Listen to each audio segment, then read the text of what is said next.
Aujourd'hui, c'est la formation gratuite en crypto-monnaie. L'objectif de cette formation, c'est que vous puissiez comprendre ce qu'est réellement la crypto-monnaie et quelles opportunités, j'insiste sur le mot opportunité, offertes par ce secteur d'activité révolutionnaire.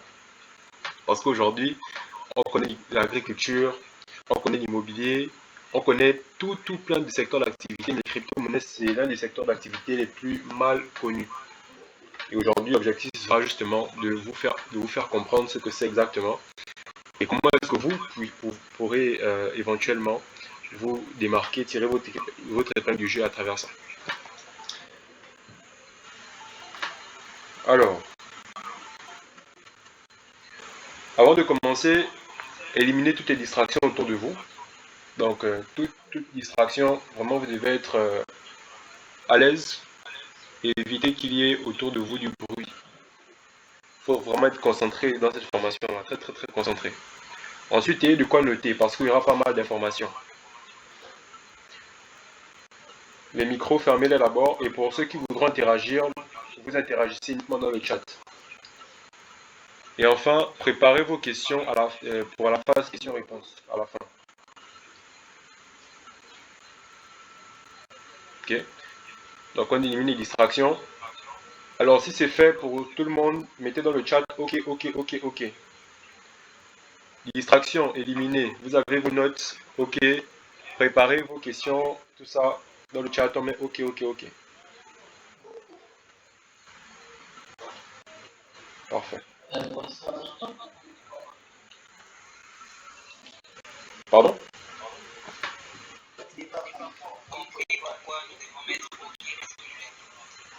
Oui, bonsoir. Je disais, vous devez fermer vos micros et vous devez interagir uniquement dans le chat.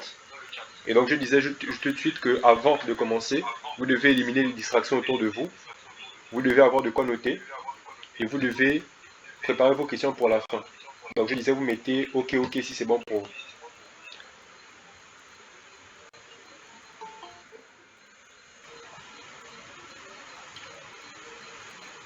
Parfait.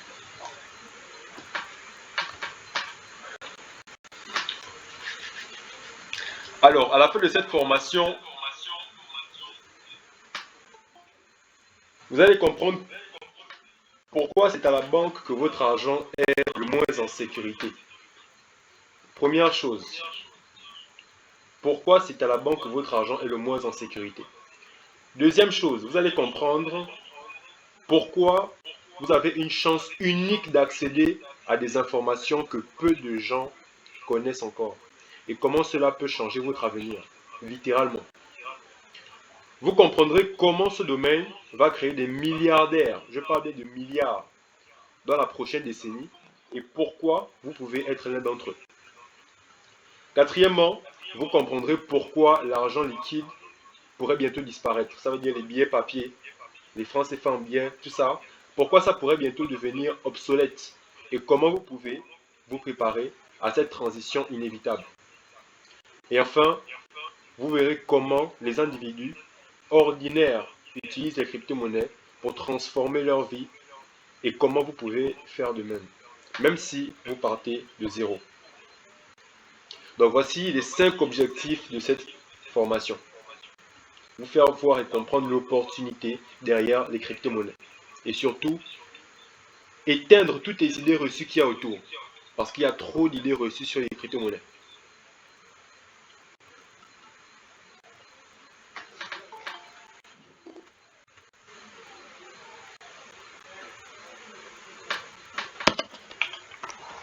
Vous n'entendez pas? Est-ce que le son est bon chez tout le monde? Parce qu'il y en a qui disent qu'ils n'entendent pas. Confirmez-moi dans le chat si vous entendez. Confirmez dans le chat si vous entendez. N'ouvrez pas de micro s'il vous plaît. Répondez dans le chat. Fermez les micros s'il vous plaît. Répondez dans le chat uniquement. N'ouvrez pas les micros.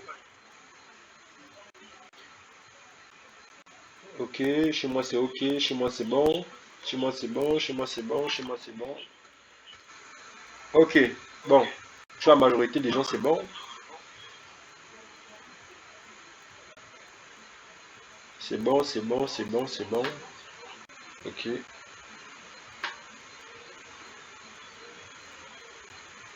Ok, parfait.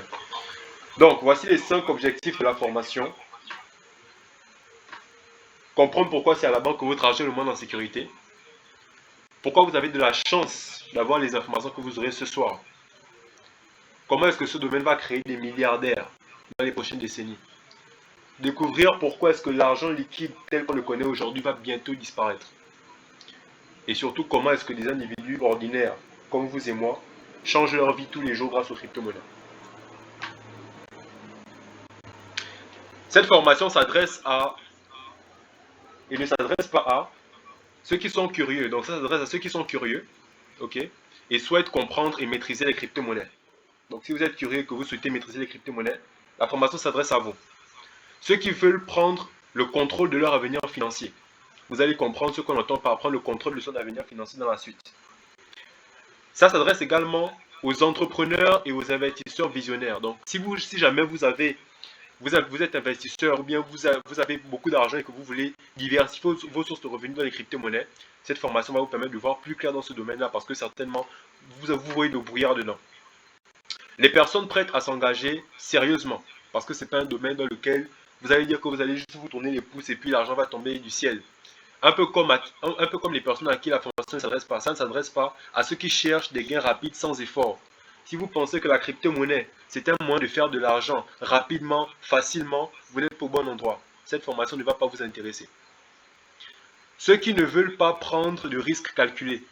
Il n'y a pas un seul domaine dans ce monde où il n'y a pas de risque. Le meilleur moyen de calculer ces risques, c'est d'avoir des connaissances. C'est avec la connaissance que vous pouvez le mieux possible contrôler, calculer vos risques.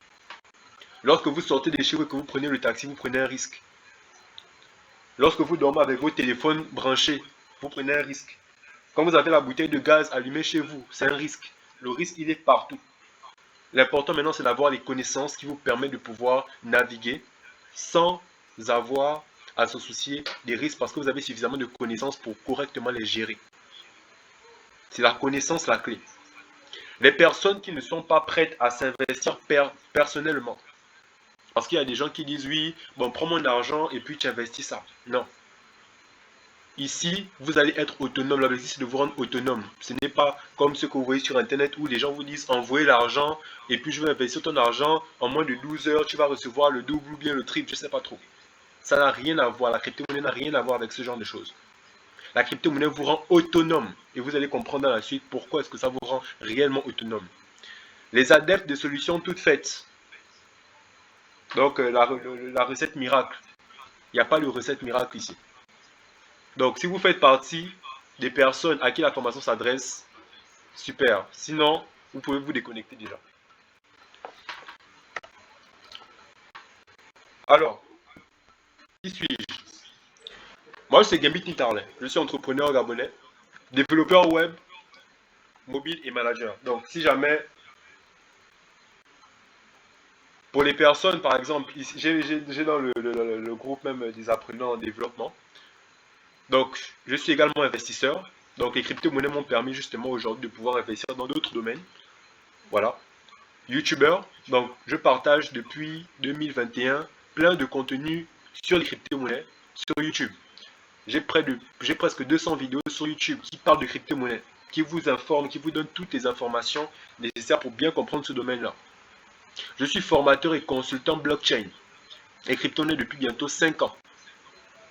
Donc, c'est quoi un formateur en crypto? C'est quoi un consultant? Un formateur, c'est celui qui forme des gens. Donc, je vous forme, je vous donne des compétences, je vous apprends à maîtriser les crypto-monnaies. Et consultant, c'est-à-dire qu'il y a des entreprises, ok? Il y a des entreprises qui euh, veulent adopter les crypto-monnaies ou adopter la technologie derrière les crypto-monnaies en leur sein. Mais ils ne savent pas comment faire. Et donc, pour le faire, ils appellent des consultants. Et aujourd'hui, les crypto-monnaies, justement, m'ont permis de pouvoir accéder au marché international. Ça veut dire que l'activité que je fais depuis 5 ans ne se limite pas au Gabon. J'ai des clients partout dans le monde. Que ce soit des entreprises, que ce soit des particuliers que je forme ou des entreprises que je consulte. Grâce aux crypto-monnaies. Et je suis le fondateur de Crypto Afrique Future. Parce que ma vision, c'est justement que le continent africain puisse se développer grâce à ces nouvelles technologies. Parce que le potentiel de ça est énorme. L'objectif, c'est justement de vous faire réaliser, de vous faire prendre conscience de ce dont j'ai pris conscience dans le passé. Aujourd'hui, je partage cette connaissance précieuse avec des gens autour du monde et je les aide à comprendre le potentiel révolutionnaire des crypto-monnaies et à saisir les opportunités incroyables qu'elles offrent. Donc vous êtes vraiment au bon endroit. La crypto-monnaie a littéralement changé ma vie. Aujourd'hui, je sais exactement chaque matin quand je me réveille où je vais, pourquoi je me réveille. Je sais exactement quand je me réveille chaque matin comment est-ce que je dois faire pour impacter la vie des gens au quotidien. Il n'y a pas plus grand bonheur que celui de changer la vie des gens, que celui de permettre aux gens d'accéder à un autre niveau, de se réaliser. Il y a une citation qui disait que pour devenir milliardaire, il faut rendre les autres millionnaires. C'est ce que je m'évertue à faire à travers les crypto-monnaies. C'est quelque chose de très nouveau, de très novateur. Tout le monde entier en entend parler, mais il y a très peu de gens qui sont conscients de ce que c'est réellement. Mais vous qui avez la chance d'avoir la connaissance avant les autres, on verra comment vous allez faire pour en profiter. Alors, ça n'a pas toujours été comme ça au début. Tout comme vous, je n'y connaissais rien. Quand j'ai connu les crypto-monnaies, je n'y connaissais vraiment rien. En 2018 même, ça ne me disait vraiment rien du tout. Quand j'entendais parler de crypto-monnaies, pour moi c'était à deux ans. Au début, lorsque j'ai commencé dans l'entrepreneuriat, ok, j'étais vraiment animé par une frustration par rapport au retard de l'Afrique. Lorsque je regardais le continent africain, je me disais que mais comment c'est possible qu'on soit aussi en retard par rapport aux autres? En retard sur quasiment tous les points. Et je pense que si vous êtes africain, vous pouvez peut-être aussi ressentir cette frustration-là. Le taux de racisme était tellement élevé. Ça veut dire que là, tu es noir, tu es dans un pays des blancs, il y avait tellement de vidéos qui circulaient sur Internet de racisme. Et je me disais qu'en fait, moi je me rappelle à l'époque comment on se moquait des Chinois. Aujourd'hui, on respecte les Chinois. Donc je me suis dit que bon, si aujourd'hui on ne nous respecte pas, si aujourd'hui on nous marginalise autant, c'est justement parce que nous ne sommes pas puissants, nous ne représentons pas une force de frappe assez importante pour que les autres puissent nous respecter. J'ai compris que le respect, ce n'était pas quelque chose qui se quémandait. Le respect, c'est quelque chose qui se mérite. Et justement, si, je me suis dit que si les autres ne nous respectent pas, c'est parce qu'on ne s'est pas encore donné assez de valeur, assez de poids pour qu'on nous respecte. Et ce ras-le-bol-là, ok, je me suis dit qu'il fallait que les gens arrêtent de se plaindre. Sur Internet, on voit tout le temps, oui, les Blancs nous traitent comme ça et tout. Moi, je me suis dit non, il n'y a pas d'affaire de se plaindre, on ne doit pas se plaindre. On doit plutôt être fort. On doit arracher le respect en étant fort. Et donc, j'ai commencé à me lancer dans le business. J'ai commencé par faire tout ce qui est vente pour ceux qui étaient avec moi au lycée. Je vendais vraiment plein de trucs, je faisais du marketing de réseau, je faisais vraiment tout type de business. J'ai élevé des chiens, j'ai vendu des chiens, je faisais vraiment beaucoup de business très tôt. Et ensuite, il y a eu le coronavirus. Je pense que le coronavirus a mis beaucoup de personnes à terre. Surtout les personnes qui avaient une seule source de revenus, qui avaient un salaire. Une fois qu'ils se sont fait licencier, ils ont tout perdu. Il y avait plein de personnes qui se sont retrouvées pendant le coronavirus dans des situations compliquées. Par contre, il y a une autre catégorie de personnes pendant le coronavirus qui ont vu des opportunités énormes s'offrir sous leurs yeux. Et moi, pendant le coronavirus, j'ai découvert le business en ligne. Ça a été un game changer. Être capable de gagner de l'argent avec ton téléphone depuis ta maison. C'était quelque chose d'incroyable, de révolutionnaire pour moi. Parce que jusque-là, je faisais du business, mais c'était vraiment du business physique. Moi, j'ai fait du business en mode, j'ai des produits à vendre, je fais du porte-à-porte. Moi, j'ai fait du porte-à-porte littéralement, pour vendre des produits, etc. Donc, lorsque j'ai découvert le business en ligne, un moyen de faire de l'argent, depuis chez toi, depuis ton téléphone, depuis ton ordinateur, c'était quelque chose de révolutionnaire. Certains ont connu ici l'entreprise CrowdOne. Et c'est justement CrowdOne qui me permet de découvrir les crypto-monnaies. Parce que CrowdOne, c'était un business d'affiliation, ok? Et à l'intérieur de ce business-là, il fallait retirer son argent en crypto-monnaie. Donc, du coup, forcément, il fallait comprendre un peu comment fonctionnaient les crypto-monnaies. Le problème, c'est que, à l'époque, les crypto-monnaies, pour moi, c'était lunaire. Ça ne me disait rien. J'avais un ami, il s'appelait Yannick. Je crois qu'il est peut-être dans ce live. Il me parlait souvent des crypto-monnaies, mais moi, c'était en 2018, quand il me parlait de crypto-monnaies, moi, je voyais ça lunaire. Il me disait que oui, là, j'ai acheté du bitcoin et tout et tout. À l'époque, je me rappelle, le bitcoin était, quand il m'en parlait, c'était à 6 000 $. C'était à 6 000 $ un bitcoin. Aujourd'hui, le bitcoin, c'est à 64 000 $. 60 000 $. Donc, vous imaginez un peu de 6 000 à 64 000 $ aujourd'hui. Donc, non, quand il m'en parlait, je crois que le bitcoin était même à 3 000 $ à l'époque. Et du coup, c'était quelque chose de tellement lunaire pour moi que ça ne m'intéressait pas. Mais vu que dans ce business crowdfunding-là, j'étais obligé de comprendre comment fonctionnaient les crypto-monnaies pour retirer mon argent, c'est là que j'ai commencé à tremper mes pieds à l'intérieur. Et la troisième étape de mon parcours, c'est justement mes premiers pas dans les crypto-monnaies. J'avais rencontré une dame, elle était anglaise, c'était une anglophone. Je précise que c'était pendant le coronavirus. Donc il y avait plein de business en ligne qui pilaient sur la toile. Donc elle me présentait une opportunité business autour des crypto-monnaies. Et justement, lorsque elle me l'a présenté, il fallait justement que je puisse recevoir des crypto-monnaies, ouvrir un portefeuille là. Et c'est là que je crée mon premier portefeuille. Et j'ai été choqué lorsque je me suis rendu compte qu'elle était en Angleterre. Et elle m'a envoyé les premières crypto-monnaies de l'Angleterre à l'Afrique. C'était en soirée. On était un dimanche. Elle m'a dit je dois t'envoyer 10 dollars. Elle a envoyé 10 dollars et c'est 10 dollars qui est arrivé. En quelques secondes. Ça veut dire qu'elle n'a pas payé de frais. Ça s'est fait de façon internationale. Ça s'est fait de façon extrêmement rapide. Non mais j'étais choqué. Quand je vois comment pour envoyer de l'argent aux gens à l'extérieur du pays, il faut partir à Western Union, il faut faire la queue, etc. etc. Je me suis dit, attends, comment c'est possible que là, j'ai juste téléchargé une application et j'ai reçu de l'argent aussi rapidement. Et c'est là que je commence à prendre conscience. Mais justement, ce n'était pas une conscience qui était encore bien développée. C'est lorsque je suis allé faire des recherches que j'ai commencé à comprendre quelle était la révolution derrière les crypto-monnaies. Que j'ai commencé à comprendre pourquoi c'était aussi puissant et quelle était la technologie derrière ça. Les crypto-monnaies, c'est une révolution. J'en ai pris conscience. Et je vais vous faire comprendre, je vais vous partager à travers ce webinaire tous les éléments qui m'ont fait prendre conscience de la révolution que ça représentait.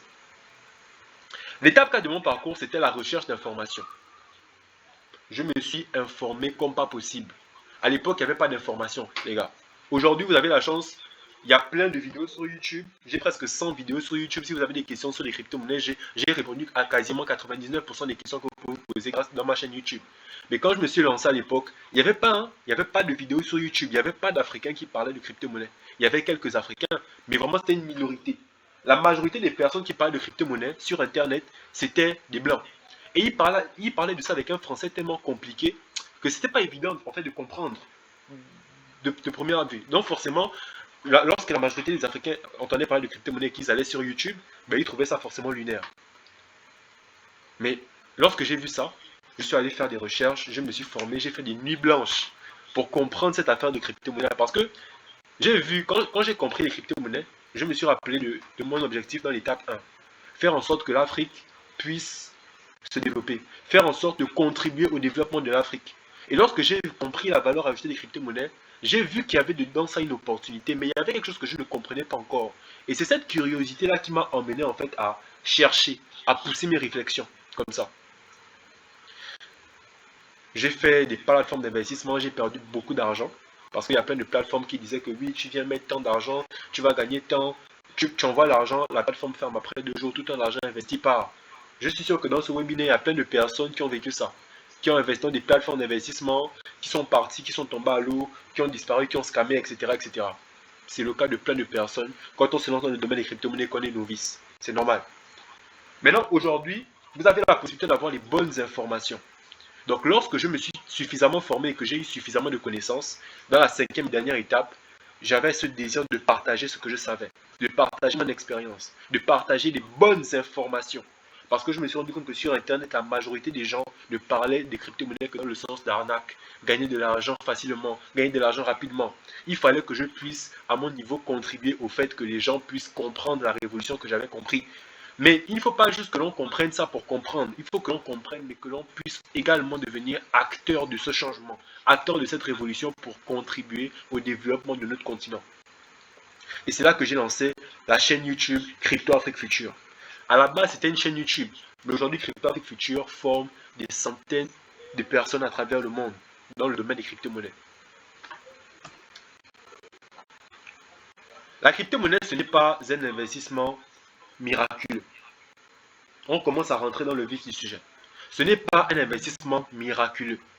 La crypto-monnaie, ça n'a rien à voir avec le fait d'investir 30 000 pour gagner 270 000. Ça n'a rien à voir avec ça. Pour que vous compreniez bien la logique, imaginez un peu une banque qui ouvre. Il y a beaucoup qui ont connu Bearsal. Bearsal, c'était une banque. Vous venez mettre votre argent en banque et puis la banque Bearsal a fermé. Lorsque la banque Bersa va fermer, est partie avec l'argent des gens. Est-ce qu'on a dit que c'était le franc CFA qui était un arnaque? Pourtant, c'est le franc CFA que les gens allaient investir dans BRSAL. Mais lorsque BRSAL est parti, est-ce qu'on a dit que le franc CFA c'était une arnaque?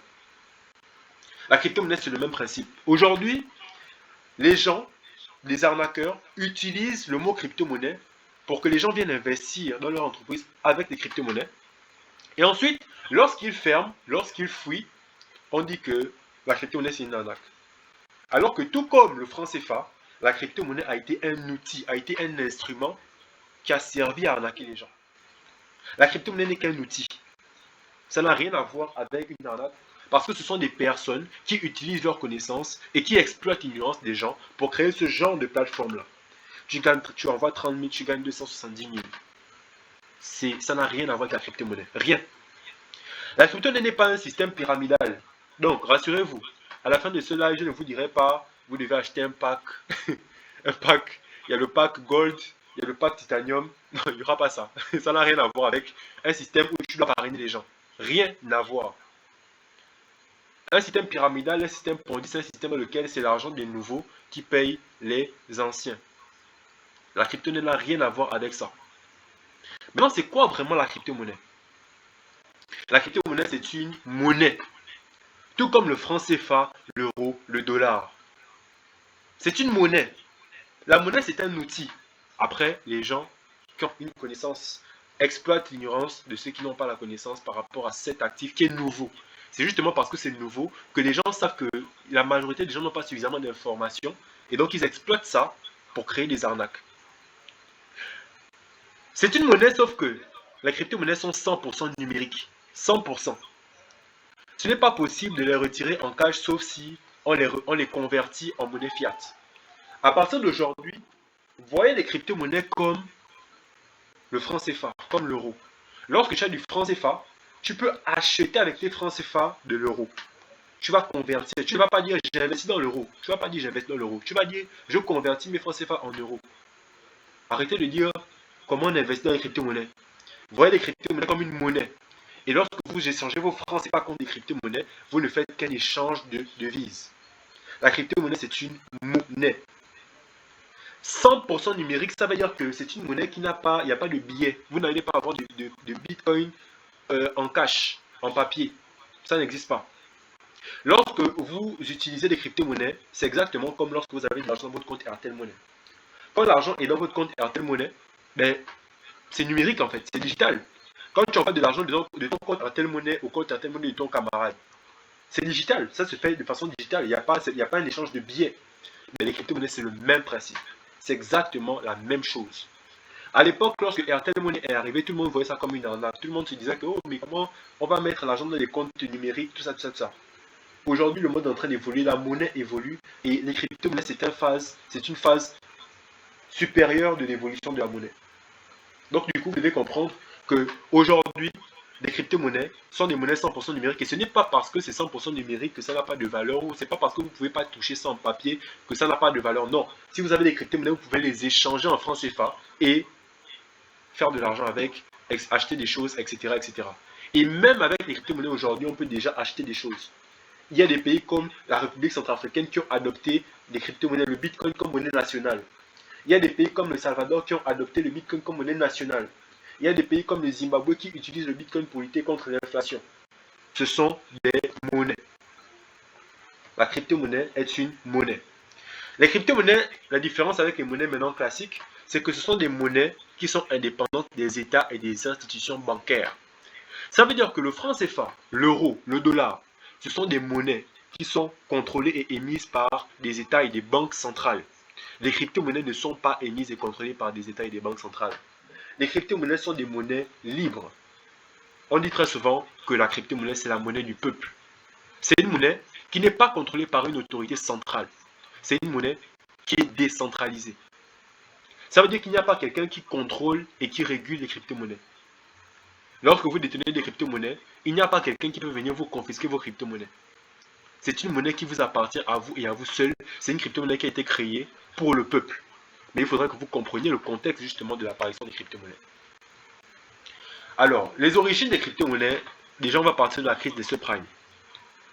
Pour ceux qui ont connu la crise de 2008, c'était une crise économique très sanglante. En 2008, il y a plein de personnes qui ont perdu leur argent en mettant justement cet argent en banque. Parce que les banques ont une façon de fonctionner et très souvent, ils abusent de leur monopole. Par exemple, ils ont fait tourner la planche à billets. Ça veut dire qu'ils ont imprimé énormément d'argent. Parce que sachez que la banque centrale, c'est eux qui créent l'argent. Et quand la banque centrale crée l'argent, ils créent l'argent à partir de rien. Ça veut dire que pour créer l'argent aujourd'hui, ok, littéralement, c'est en cliquant sur un bouton. Pendant que vous allez au travail, vous travaillez pour faire de l'argent, il y a des gens qui peuvent cliquer sur un bouton et créer de l'argent. Est-ce que vous imaginez ça? La banque centrale, son travail, c'est ça. Créer l'argent. Ensuite, lorsque la banque centrale crée l'argent, la banque centrale prête cet argent aux banques commerciales. Donc, les banques que vous connaissez. OK? Et donc, du coup, lorsque justement les banques commerciales ont de l'argent, c'est là maintenant qu'ils vont prêter aux particuliers. Donc, qu'est-ce qui s'est passé en 2008? Les banques centrales ont imprimé énormément d'argent. Donc, ils étaient en ce qu'on appelle la surliquidité.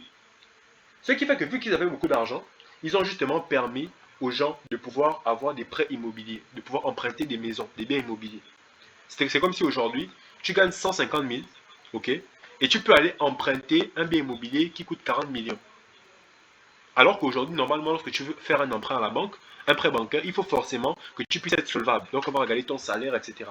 Mais en 2008, ce qui s'est passé, c'est que non, tout le monde pouvait venir emprunter de l'argent parce que les banques étaient en surliquidité et il y avait des lois qui favorisaient ce qu'on appelle les subprimes.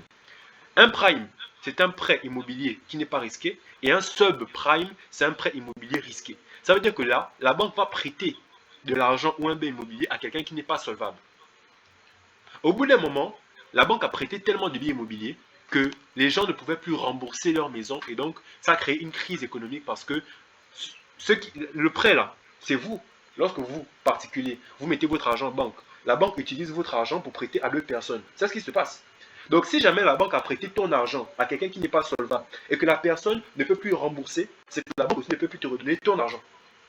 Et donc ce qui s'est passé, c'est que justement plein de personnes ont fait faillite. La banque a fait faillite, les banques centrales ont fait faillite et le système économique s'est effondré en 2008. C'est une crise qui a eu de l'impact sur le monde entier. Ensuite, cette crise a démontré en fait la défense du système bancaire. Parce que c'est littéralement comme si tout de suite, là, vous avez de l'argent dans votre compte BGFI, et puis vous apprenez demain que votre banque a fait faillite, BGFI a fait faillite, et BGFI ne pourra plus vous remettre votre argent. C'est exactement ce qui s'est passé en 2008. Comme si tout de suite, UBA, vous avez votre argent dans votre compte, dans votre carte UBA, et on vous dit, non, UBA, vous ne pouvez pas retirer votre argent parce que UBA a fait faillite. C'est exactement ce qui s'est passé en 2008. Et lorsque les gens ont pris conscience des problèmes du système bancaire, parce que malheureusement, c'est un petit groupe d'individus qui contrôle tout. Il y a Satoshi Nakamoto qui est un individu mystérieux parce que personne aujourd'hui ne sait qui c'est. On sait juste que c'est soit un individu seul ou un groupe d'individus, mais on ne sait pas exactement qui est Satoshi Nakamoto. Il est venu apporter une solution en disant que bon, vu que les banques mettent en place des systèmes que eux seuls contrôlent et qu'après ils peuvent abuser de leur système, après ils peuvent prendre des décisions qui peuvent nous mettre dans des situations compliquées, créons une monnaie, créons un système, créons quelque chose qui fera en sorte que notre argent puisse être sous notre contrôle. Créons quelque chose qui pourrait faire en sorte que nous puissions détenir notre argent en dehors du système traditionnel classique. C'est à la banque que votre argent est le moins en sécurité. C'est justement à cause de ça. La crise des subprimes a démontré que quand votre argent est en banque, votre argent ne vous appartient pas. On va prendre des exemples simples du quotidien. Pour ceux qui ont des comptes bancaires, vous avez déjà eu une somme conséquente dans votre compte bancaire que vous voulez retirer. Pour retirer votre propre argent, vous devez vous justifier. Tu as ton propre argent dans ton compte bancaire. Pour retirer ton argent, tu dois te justifier. La banque te demande pourquoi voulez-vous retirer votre argent. Prenons un autre exemple. Lorsque vous voulez envoyer de l'argent quelque part, par Western Union par exemple, les frais sont exorbitants, alors qu'en réalité l'argent ne se déplace même pas. Tu donnes de l'argent ici et eux ils prennent de l'argent là-bas pour donner à la personne. Mais vous payez 10% de frais sur le montant que vous envoyez. Ça veut dire que tu envoies 10 millions à quelqu'un, il y a quasiment 1 million, 1,5 million qui reste dans les frais. C'est un abus. Autre problème, le temps des transactions. Lorsque tu veux faire une transaction bancaire, ça peut prendre énormément de temps. Et parfois, ton argent peut être bloqué à cause des nombreuses vérifications qu'il doit faire. Tu dois attendre. Ce qui s'est passé en Ukraine et en Russie, suivez bien. Suivez vraiment bien. C'est vraiment important. Cette partie-là, s'il vous plaît, suivez bien. Lorsqu'il y a eu le conflit Ukraine-Russie, là, en 2022, rappelez-vous, regardez ce qui s'est passé. Pour faire pression à l'OTAN, pour faire pression à la Russie, l'OTAN a décidé de couper la Russie du système bancaire mondial. Ça veut dire que lorsqu'il y a eu la guerre Ukraine-Russie, l'OTAN a bloqué les réserves de dollars de la Russie. Vous imaginez un peu ça. Le Gabon a des réserves de francs CFA. Mais c'est la France qui émet le franc CFA. Mais la France, voit que le Gabon veut se rebeller, la France alors bloque la production du franc CFA et retire la liquidité de franc CFA du marché. C'est exactement le même principe. La monnaie aujourd'hui est devenue une arme de guerre. La monnaie aujourd'hui est devenue un instrument de domination. Et vu que ce sont ces institutions et ces entités qui contrôlent la monnaie, ils ont pu faire ce qu'ils ont fait. Bloquer les réserves de dollars d'un pays. Je ne sais pas si vous réalisez à quel point c'est grave. En 2022, les citoyens canadiens qui ont décidé de manifester pour défendre leurs libertés fondamentales se sont vus bloquer leur compte bancaire. Ça veut dire que c'est comme si tout de suite, les salariés du Gabon décident de se lever parce que peut-être, je ne sais pas, l'État a peut-être baissé le salaire ou je ne sais pas trop. Vous vous levez pour manifester, pour réclamer vos droits et qu'est-ce qui se passe? On bloque vos comptes bancaires. Ça veut dire que l'argent que vous avez dans votre compte bancaire, on bloque ça. Et vous ne pouvez plus rien faire. C'est exactement ce qui s'est passé. Vous ne faites pas de pression, vous ne cassez pas les choses. Vous ne faites que réclamer vos propres droits. Lorsqu'on bloque ton argent, on te bloque. On bloque ta vie. Parce qu'aujourd'hui, on ne peut rien faire sans argent. C'est le moyen le plus puissant de contrôler les gens, l'argent. L'argent, c'est le nerf de la guerre. Donc aujourd'hui, lorsque vous prenez conscience que votre argent est contrôlé par les banques et que les banques peuvent à tout moment bloquer vos comptes bancaires, mais vous que ça fait un chiffre dans vos têtes. Parce que lorsque tu vois un peu ce qui se passe en Chine, déjà qu'en Chine, il n'y a plus de billets. Mais en Chine, aujourd'hui, tu n'as pas la possibilité d'avoir non seulement du cash, mais de faire une transaction si l'État a décidé que tu ne dois pas la faire.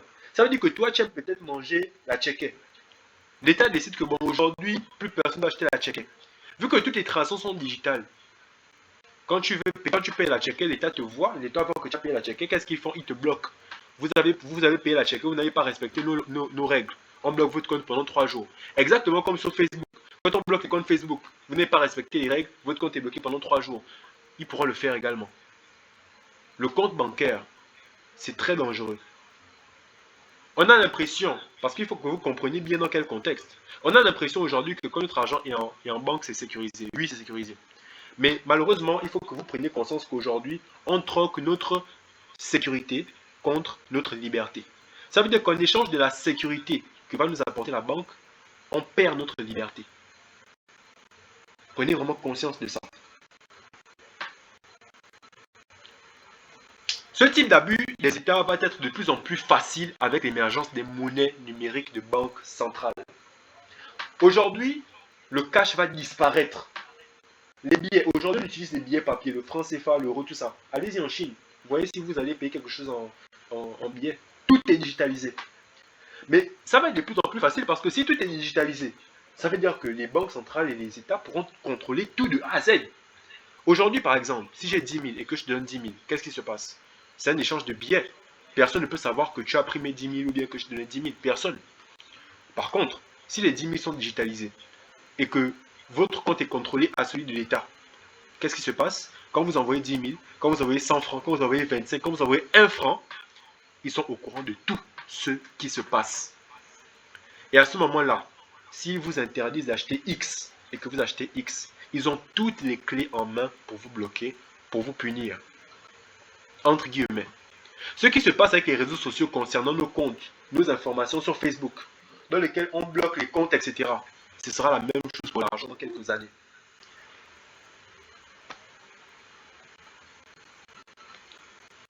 Aujourd'hui, il y a des États qui ont déjà lancé des MNBC. Par exemple, le Nigeria. Le Nigeria a lancé des MNBC et regardez bien juste en bas, c'est écrit quoi? Donald Trump s'engage à ne jamais autoriser les monnaies numériques de banque centrale. En ce moment, il y a les élections aux États-Unis. Demandez-vous pourquoi Donald Trump, Donald Trump, il promet aux gens, si moi je suis président élu, il n'y aura jamais de MNDC. C'est parce que c'est grave, la MNDC. Les moyens numériques de banque centrale, c'est quelque chose d'extrêmement dangereux pour la souveraineté des populations. La surveillance sera accrue. Il n'y aura pas de confidentialité. Tu fais un paiement, tout le monde sait, l'État sait. Le contrôle total sur les fonds. On pourra bloquer tes fonds, on pourra programmer tes fonds. Il y aura la possibilité pour les États. Suivez-moi bien. Parce que l'économie, aujourd'hui, fonctionne sur la base des banques centrales et des États. Lorsque l'économie est au ralenti, ça veut dire que les entreprises ne gagnent plus suffisamment d'argent. Qu'est-ce qui se passe? Les banques centrales impriment de l'argent. Ils impriment de l'argent, ils font baisser les taux d'intérêt pour que la capacité d'emprunt soit plus élevée. Lorsque l'économie est trop accélérée, qu'est-ce qu'ils font? Ils font l'inverse. Mais demain, ils n'auront plus besoin d'imprimer de l'argent.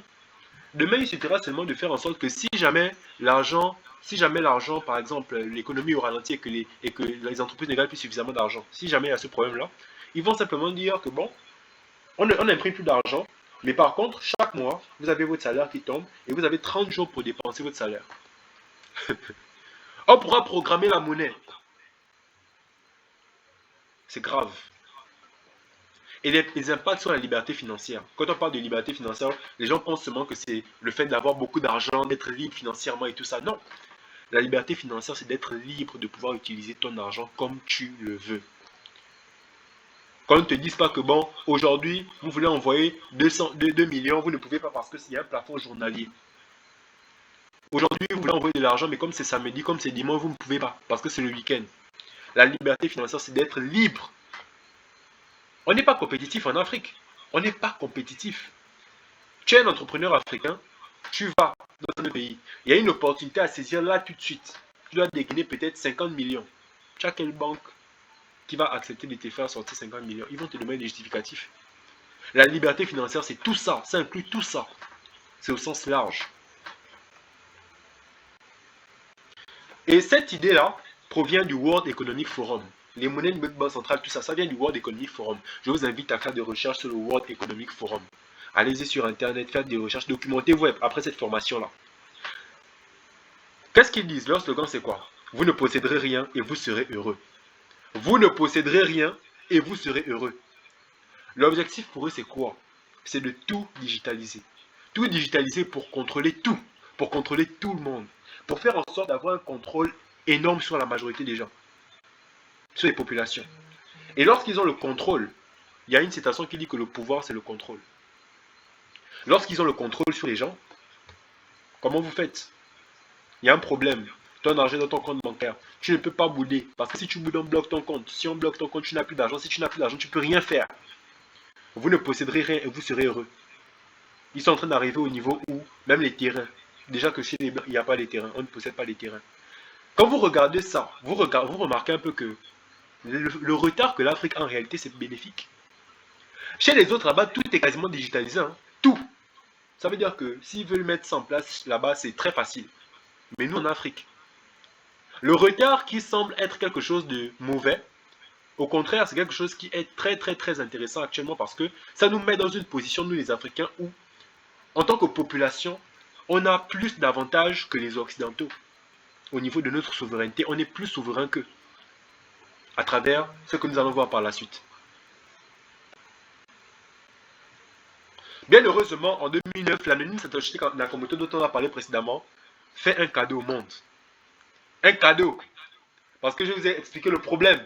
Et là, je vous explique la solution au problème qu'on vient de voir.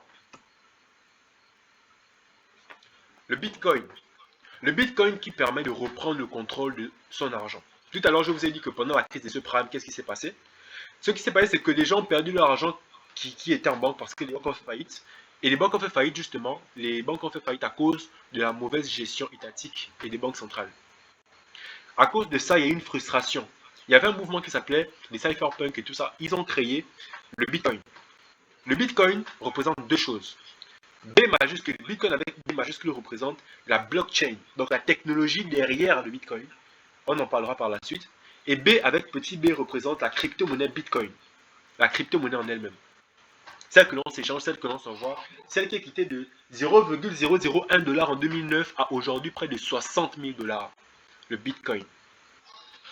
Demandez-vous pourquoi est-ce que ça prend autant de valeur. Ça ne prend pas autant de valeur parce que c'est un investissement qui rapporte de l'argent. Non, ça prend autant de valeur parce que les gens prennent conscience de la puissance, prennent conscience de l'utilité, prennent conscience de l'importance, prennent conscience de là où le monde va. Pardon? Fermez les micros s'il vous plaît. Ok. Grâce aux crypto-monnaies, vous devenez votre propre banque. La première crypto-monnaie qui a été créée en 2009, c'était le Bitcoin. Vous devenez votre propre banque, ça veut dire que le Bitcoin en lui-même, la technologie derrière, c'est un système financier en lui-même. Mais c'est un système financier autonome qui fonctionne sans banque, qui fonctionne sans État. Il y a plein de personnes qui me disent que oui, au Gabon, les banques n'acceptent pas les crypto-monnaies encore, etc. Justement, les crypto-monnaies ont été créées pour être une alternative aux banques. Ça veut dire que même si on n'utilise pas les banques, même si les cryptos n'acceptent pas les banques, même si les banques n'acceptent pas les crypto-monnaies, c'est pas un problème. Parce que vous pouvez avoir des crypto-monnaies de particuliers à particuliers, vous pouvez acheter des crypto-monnaies avec des particuliers comme vous. Si les banques viennent s'y intéresser après, tant mieux. Mais grâce aux crypto-monnaies aujourd'hui, on a une révolution technologique et un investissement qui nous permettrait de pouvoir nous lancer avant même les États.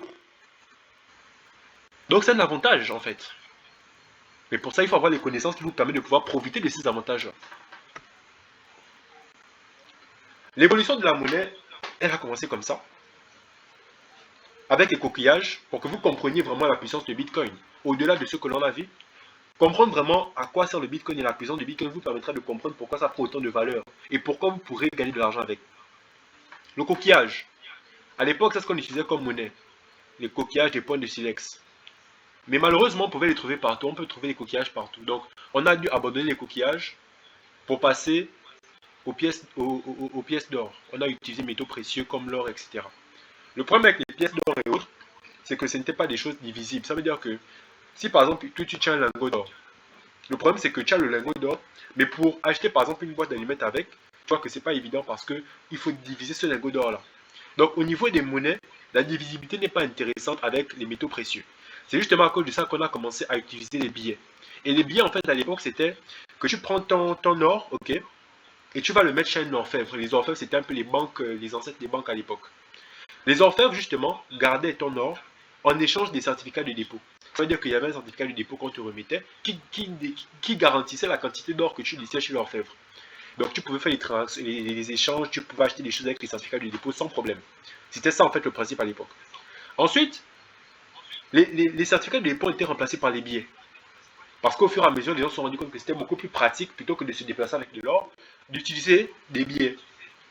Et ensuite, aujourd'hui, on a eu ce problème-là que l'étalon or a été rompu. Ça veut dire qu'avant, la quantité d'or qui était détenue chez l'orfèvre était égale à la quantité de billets, donc de certificats de dépôt qui étaient sur le marché.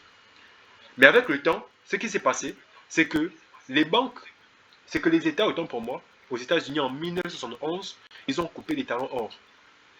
Ce qui fait que maintenant, on ne basait plus la valeur de l'argent sur la quantité d'or qui était détenue par les banques. On pouvait maintenant créer des billets comme on voulait à partir de rien. Avant, les billets étaient garantis par l'or qui était représenté, par l'or à partir duquel on avait créé ces billets. Mais avec le temps, ce qui s'est passé, c'est que les billets ont commencé à être créés à partir de rien.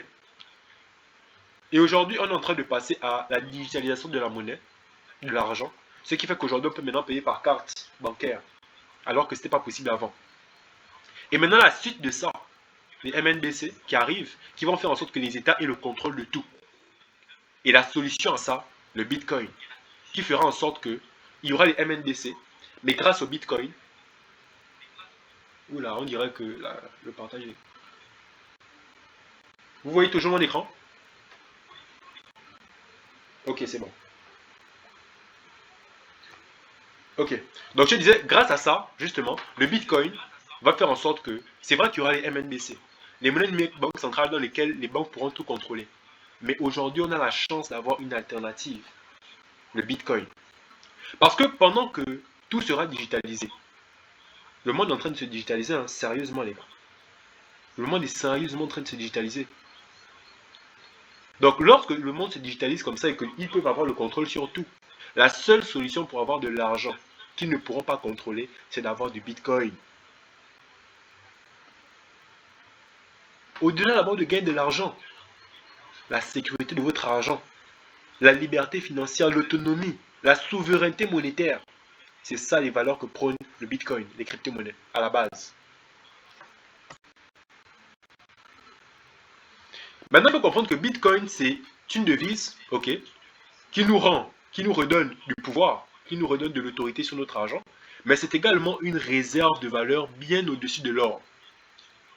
L'or, c'est une réserve de valeur dans la mesure où, quand tu possèdes de l'or, tu sais que même s'il y a l'inflation, même si les prix augmentent, ton or va toujours garder la même valeur. Vous rendez-vous bien compte? Aujourd'hui, les prix explosent. Aujourd'hui, c'est grave. Le paquet de sucre, déjà que c'était très rare il y a un moment là, c'est quitté de 800 à 1400. Vous imaginez, lorsque tu prends en compte des choses que tu achetais à l'époque et que tu regardes le prix de ça aujourd'hui, c'est choquant. Chaque année, votre argent perd de la valeur. Chaque année. Ça veut dire que si tu prends de l'argent que tu mets en banque, ou bien tu mets ça sous ton matelas, que tu épargnes, il faut savoir que l'épargne que tu es en train de faire là, c'est de l'argent que tu perds. Parce que chaque année, l'argent, la valeur de l'argent diminue. Chaque année. Maintenant, pour se protéger de l'inflation, qu'est-ce que très souvent on fait? On achète de l'or, on achète des matières précieuses, on achète des actifs. Des actifs qui conservent leur valeur. Maintenant, ici, l'idée c'est de vous faire comprendre c'est que le Bitcoin, c'est le meilleur actif pour conserver la valeur de son argent au XXIe siècle. À travers le Bitcoin, on va faire une petite comparaison entre le Bitcoin et l'or. C'est la reconnaissance. La reconnaissance, c'est quoi? C'est le fait que Bitcoin aujourd'hui est reconnu à travers le monde tout comme l'or. Donc voilà pourquoi vous voyez que c'est vrai, VV. C'est bon. L'or, on peut l'échanger à travers le monde. Aujourd'hui, si vous avez des bitcoins, un bitcoin au Gabon égale un bitcoin en Chine, égale un bitcoin aux États-Unis, égale un bitcoin partout. Le bitcoin, c'est quelque chose de mondial, d'universel. Ça veut dire que le bitcoin, c'est une monnaie que lorsque vous la détenez, vous n'avez pas besoin de vous soucier des taux d'échange. Vous n'avez pas besoin de vous soucier de si. Bien évidemment, c'est vrai que l'adoption n'est pas encore énorme. On en parlera par la suite. Mais lorsque le bitcoin sera adopté massivement, le bitcoin sera également comme de l'or reconnu partout. Aujourd'hui, lorsque les grandes banques américaines adoptent le bitcoin, achètent le bitcoin, achètent des crypto-monnaies, c'est du bitcoin qu'ils achètent.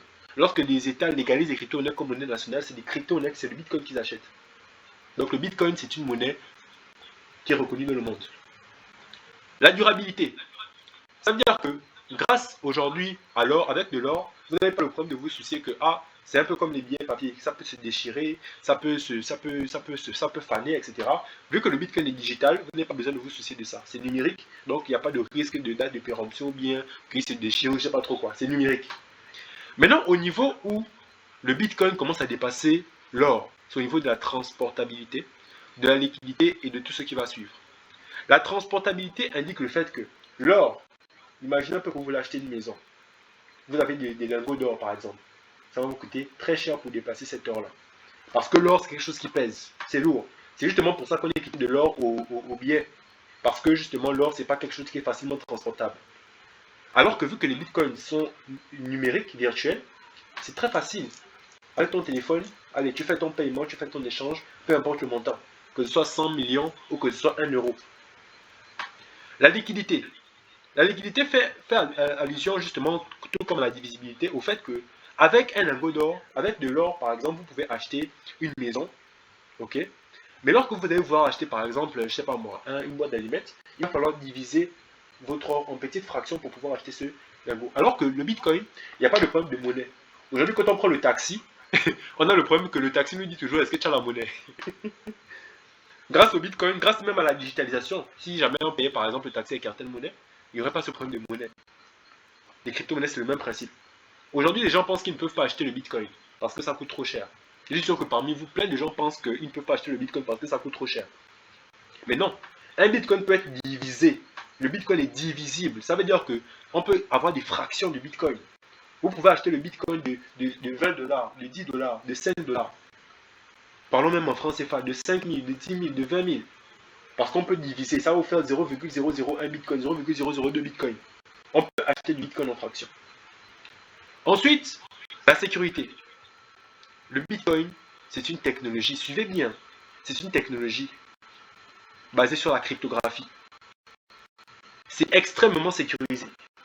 Faites vos recherches, le bitcoin, c'est l'une des rares technologies qui ne s'est pas fait pirater. Ça fait 15 ans. Tous les jours, on pirate les systèmes. Ça fait 15 ans que le bitcoin existe. Il ne s'est jamais fait pirater. Et ce n'est même pas prêt d'arriver. Parce que pour pirater, on verra ça dans les formations, pour pirater le bitcoin, il faut énormément de ressources et c'est quasiment impossible. De façon pratique. Par contre, quand tu as de l'or, tu gardes de l'or chez toi, mais tu n'es pas en sécurité. On peut venir t'arracher, on peut venir t'arracher ton or, on peut venir te, même si tu as l'or seulement au cours comme sous forme de médaillon, on peut venir t'arracher ton or. Alors que si tu as des bitcoins dans ton téléphone, est-ce que quelqu'un peut savoir que tu as des bitcoins? C'est dans ton téléphone, on ne peut pas savoir. Même si tu as 100 millions de bitcoins, on ne peut pas savoir que tu as des bitcoins. L'insaisissabilité, c'est le même principe. Tout de suite, les banques centrales, les banques, les États peuvent venir saisir ton or. Personne ne peut saisir tes bitcoins, c'est dans ton téléphone. Qui sait que tu as des bitcoins? L'anonymat. Le bitcoin n'est pas quelque chose d'anonyme parce que le bitcoin est basé sur la technologie blockchain. Et la blockchain, c'est quelque chose d'ouvert à tous. Tout le monde peut avoir accès aux informations qu'il y a sur une blockchain. Donc, si tu fais une transaction sur la blockchain, ok, on peut savoir que tu as fait la transaction si tu as défini que c'est toi, parce que c'est pseudonyme, ce n'est pas anonyme, mais pseudonyme. Ça veut dire que lorsque tu as un compte Bitcoin, suivez-moi bien. En général, lorsque je vais envoyer de l'argent à quelqu'un, j'ai besoin de quoi? De son numéro de téléphone. Dans le monde des crypto-monnaies, on n'a pas de numéro de téléphone, on a des adresses de crypto-monnaie. Ça veut dire que lorsque je vais t'envoyer des crypto-monnaies, tu dois me donner ton adresse de crypto-monnaie. Ou alors, si moi je veux recevoir, si toi tu veux m'envoyer plutôt, je dois avoir ton adresse à toi. Donc, du coup, ce qui se passe en crypto-monnaie, c'est que justement, vu que tu dois recevoir de l'argent, vu que tu as besoin d'une adresse, cette adresse-là, c'est toi en fait. Mais le seul moyen que les gens sachent que derrière l'adresse-là, c'est toi, c'est que tu le leur dises. Donc, c'est pseudonyme et non anonyme. Ça veut dire qu'on voit les adresses sur la blockchain, on voit ce qui se passe, mais on ne sait pas qui est derrière telle adresse. Donc, ce n'est pas anonyme et pseudonyme. Et on peut tout tracer. Mais on verra ça par la suite. Maintenant, au niveau de la rareté, l'or n'est pas rare. Pour ceux qui pensent que l'or est rare, l'or n'est pas rare. Aujourd'hui, les États ont volontairement limité l'inflation de l'or à 6% par an. Ça veut dire qu'en réalité, on peut produire autant d'or que l'on veut, parce qu'il y a vraiment, c'est une ressource vraiment très très très abondante, mais on décide volontairement de limiter son impression. Alors que le Bitcoin, il n'y aura jamais plus de 21 millions de Bitcoin. Et en économie, il y a un principe qui fait comprendre que c'est la rareté qui fait la valeur. Plus un actif est rare, plus il prend de la valeur. Donc pour les personnes qui se posent la question de savoir pourquoi est-ce que le Bitcoin coûte aussi cher, voici la réponse. Le Bitcoin est rare. Il n'y a que 21 millions. Donc la valeur que le Bitcoin pourra avoir, c'est 21 millions sur l'infini. Ça veut dire que il n'y a que 21 millions de Bitcoin pour 8 milliards d'habitants sur Terre. Il n'y a que 21 millions de Bitcoin pour 8 milliards d'habitants sur Terre. Vous imaginez le niveau de rareté? C'est justement à cause de cette rareté que déjà le Bitcoin ne subit pas d'inflation, que le Bitcoin est beaucoup plus intéressant que l'or en termes de réserve de valeur, et que le Bitcoin pourrait vous rendre extrêmement riche si vous prenez conscience de la puissance de l'opportunité qui s'offre à vous. Plus un actif est rare, plus il prend de la valeur. Ce qui est tout l'opposé des monnaies fiat. Aujourd'hui, les monnaies fiat comme l'euro, le dollar, le franc CFA, ce n'est pas des monnaies rares. Les banques centrales, je vous ai dit qu'ils impriment de l'argent comme si, je ne sais pas, ils ont ce qu'on appelle la planche à billets. Ils peuvent créer de l'argent à partir de rien. Ce qui fait que l'argent que vous avez n'est pas rare. Et si ce n'est pas rare, ça va perdre de la valeur avec le temps. Quand tu mets ton argent sous ton matelas, ça perd de la valeur. Quand tu épargnes, ça perd de la valeur. Les riches aujourd'hui, ce qu'ils font, c'est quoi? C'est qu'ils achètent des actifs. La richesse, c'est quoi? La richesse, c'est le fait de posséder des actifs. Avoir plein de billets et puis faire les photos sur Internet, montrer que tu as beaucoup de billets ou je sais pas trop quoi. C'est pas ça la richesse. La richesse, c'est combien d'actifs tu possèdes. Il y a un livre que l'on appelle Père riche, Père pauvre. Père riche, Père pauvre, il parle des actifs et des passifs. Lorsque tu as un actif, l'actif, c'est ce qui te fait rentrer de l'argent dans la poche, et le passif, c'est ce qui te fait sortir l'argent de la poche. Donc quand tu achètes une voiture, c'est un passif. Parce que ça te fait dépenser chaque fois que tu dois mettre au carburant. Du coup, lorsque tu as des actifs par contre, comme par exemple tu as mis des maisons en location, ou bien ta voiture tu la mets comme une voiture de taxi, ça te génère de l'argent, c'est ça un actif. Ça veut dire que ton argent, ta voiture a une valeur. Ta voiture coûte par exemple 3 millions, mais ces 3 millions qui sont dans la voiture te rapportent de l'argent chaque mois. C'est ça en fait ta richesse, c'est ça en fait les actifs. Et l'objectif maintenant justement c'est de se construire un patrimoine financier d'actifs qui te génèrent de l'argent. Et c'est là qu'on parlera du principe de la poule et de l'œuf. La poule, elle peut te produire autant d'œufs que possible. La poule a une valeur et il faut avoir des poules financières. La poule financière, c'est-à-dire que chaque année, chaque fois, lorsque tu penses à ton argent, tu dois penser en termes d'actifs. Est-ce que mon argent me rapporte de l'argent? Est-ce que mon argent me rapporte de l'argent? Est-ce que l'argent que mon argent me rapporte est suffisamment conséquent pour compenser l'inflation? Si mon argent perd 8% par an, combien mon argent me rapporte par an pour compenser cette perte de valeur-là? Il faut vraiment penser comme ça. Aujourd'hui, on a la hausse des prix avec l'inflation. Près de 18% sur le prix de l'énergie. Près de 2,8% au niveau de l'inflation et au niveau de l'alimentation, plus 1,4%. Ça, c'est en Europe. En Afrique, c'est certainement beaucoup plus. Regardez simplement autour de vous comment les prix ont augmenté. Cet indice est calculé sur la base d'un panier moyen. Ils enlèvent les produits à très forte tendance inflationniste. Ça veut dire que lorsqu'ils voient les produits qui ont une tendance inflationnaire élevée, ils enlèvent ça du panier moyen là et ils ne mettent que les produits qui ont une faible inflation. Pour faire croire aux gens qu'il n'y a pas une inflation vraiment élevée. Alors que si l'inflation augmente chaque année, votre argent perd en valeur chaque année. La vraie inflation, parce que très souvent on dit que l'inflation c'est la hausse généralisée des prix, mais justement cette hausse généralisée des prix est causée par quoi? Il y a plusieurs causes. Mais l'une des causes principales, c'est justement la perte. La vraie inflation, c'est la perte de valeur de votre argent liée à l'augmentation de la masse monétaire. Près de 50% de la masse monétaire actuelle a été imprimée entre 2020 et 2024. Ça veut dire que presque la moitié de la quantité d'argent pendant le coronavirus, ils sont imprimés de l'argent massivement. Et quand ils impriment de l'argent, ça vient faire perdre en valeur l'argent qui est en circulation. Plus on imprime des billets, moins les billets sont rares, plus les billets perdent de la valeur. Maintenant, pour lutter contre l'inflation, vous avez la possibilité d'avoir un actif qui peut vous générer plus d'argent que ce que l'inflation vous fait perdre, le Bitcoin. Ici, on voit le retour annuel moyen sur les 3 dernières années dans les investissements. Avec le Bitcoin, il y a eu un retour de 336%. Ça veut dire que il y a 5 ans, vous avez par exemple investi, je sais pas, mais on ne va pas parler en termes d'investissement. Vous avez acheté par exemple du Bitcoin parce que c'est un peu le même principe hein, quand on parle d'immobilier.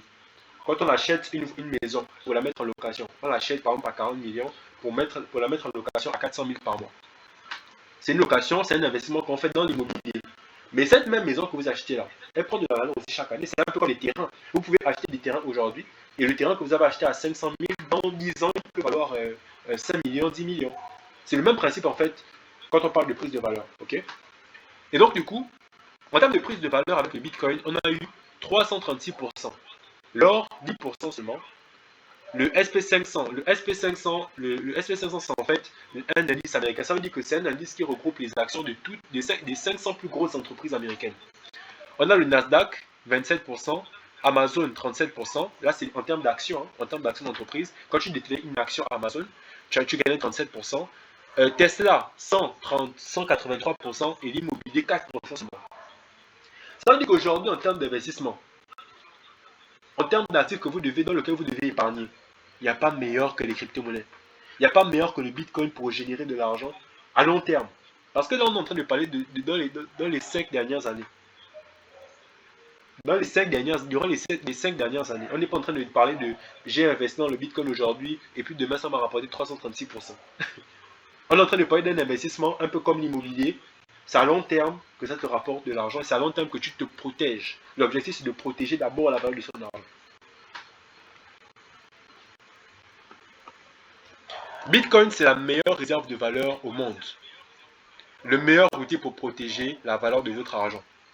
En Centrafrique, la Centrafrique, c'est le premier pays africain à adopter le Bitcoin comme monnaie officielle. Et notre mission, notre objectif chez CryptoAfrique Future, c'est de vraiment faire en sorte que, après la Centrafrique, peut-être que ce sera le Gabon, peut-être que ce sera le Cameroun, peut-être que ce sera la Côte d'Ivoire. C'est que les Africains prennent conscience de la puissance là.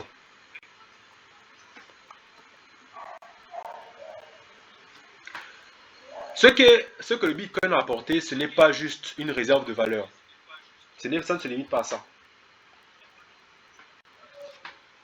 C'est également une devise décentralisée.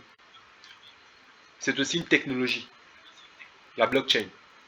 La technologie blockchain, c'est la technologie grâce à laquelle, aujourd'hui, grâce aux crypto-monnaies, on n'a pas besoin des banques pour envoyer de l'argent. La blockchain, c'est quoi? La blockchain, c'est un registre électronique qui contient la trace de toutes les transactions réalisées sur un réseau de pair à pair. Allez, c'est très barbare. En général, lorsque les gens expliquent ça sur YouTube, c'est comme ça qu'ils parlent. Donc, tu regardes ça comme ça, tu comprends même pas. Bon, moi, je vais vous prendre un exemple avec ce que vous connaissez déjà. Ok? Alors, actuellement, par exemple, lorsque on a un compte bancaire, ok? Quand on va à la banque, on fait une transaction, on veut faire une transaction bancaire. La banque va noter les transactions que l'on fait dans un registre, en fait. Ok? Donc, la banque a une historique de toutes les transactions que vous faites. Si jamais vous avez fait une transaction aujourd'hui, demain, après-demain, il y a une historique, en fait, qui répertorie tout ça. Maintenant, cet historique-là, c'est ce qu'on appelle le registre bancaire.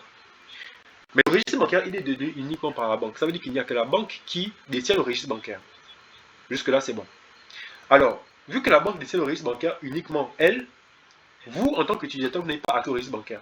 C'est-à-dire que si la banque modifie quelque chose, vous ne pouvez pas savoir, vous n'y pouvez rien. Parce que le registre, il est, comme on dit, centralisé. Maintenant, la blockchain, c'est quoi? La blockchain, c'est un registre également, sur lequel on va également répertorier un historique des transactions. Sauf qu'au lieu que le registre soit détenu par une entité centrale, par une banque ou par une entreprise, le registre va être détenu par ses utilisateurs. Ça veut dire que là, c'est comme si vous avez une banque et le registre des transactions bancaires, c'est vous tous en tant qu'utilisateurs qui le tenez. Chacun a une version du registre. Ça veut dire que si sur le registre, il y a une information qui change, tout le monde en même temps est informé que là, il y a une information qui a changé. Si une information doit être ajoutée sur le registre, tout le monde en même temps est informé que là, il y a une information qui va être ajoutée.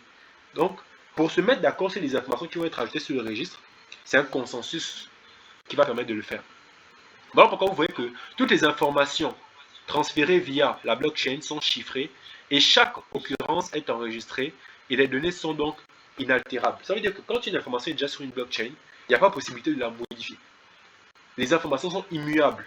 Ça veut dire qu'il n'y a aucun moyen de tricher sur une blockchain. Alors que dans la banque peut modifier les informations, la banque peut supprimer les transactions, etc. C'est un registre centralisé. En tant que la blockchain c'est décentralisé, ça veut dire que ce n'est pas une entité centralisée qui contrôle, mais c'est vous, c'est nous tous en fait qui pouvons contribuer et qui sécurisons le réseau. Et ici, dans la troisième partie, vous voyez que c'est écrit c'est un réseau décentralisé.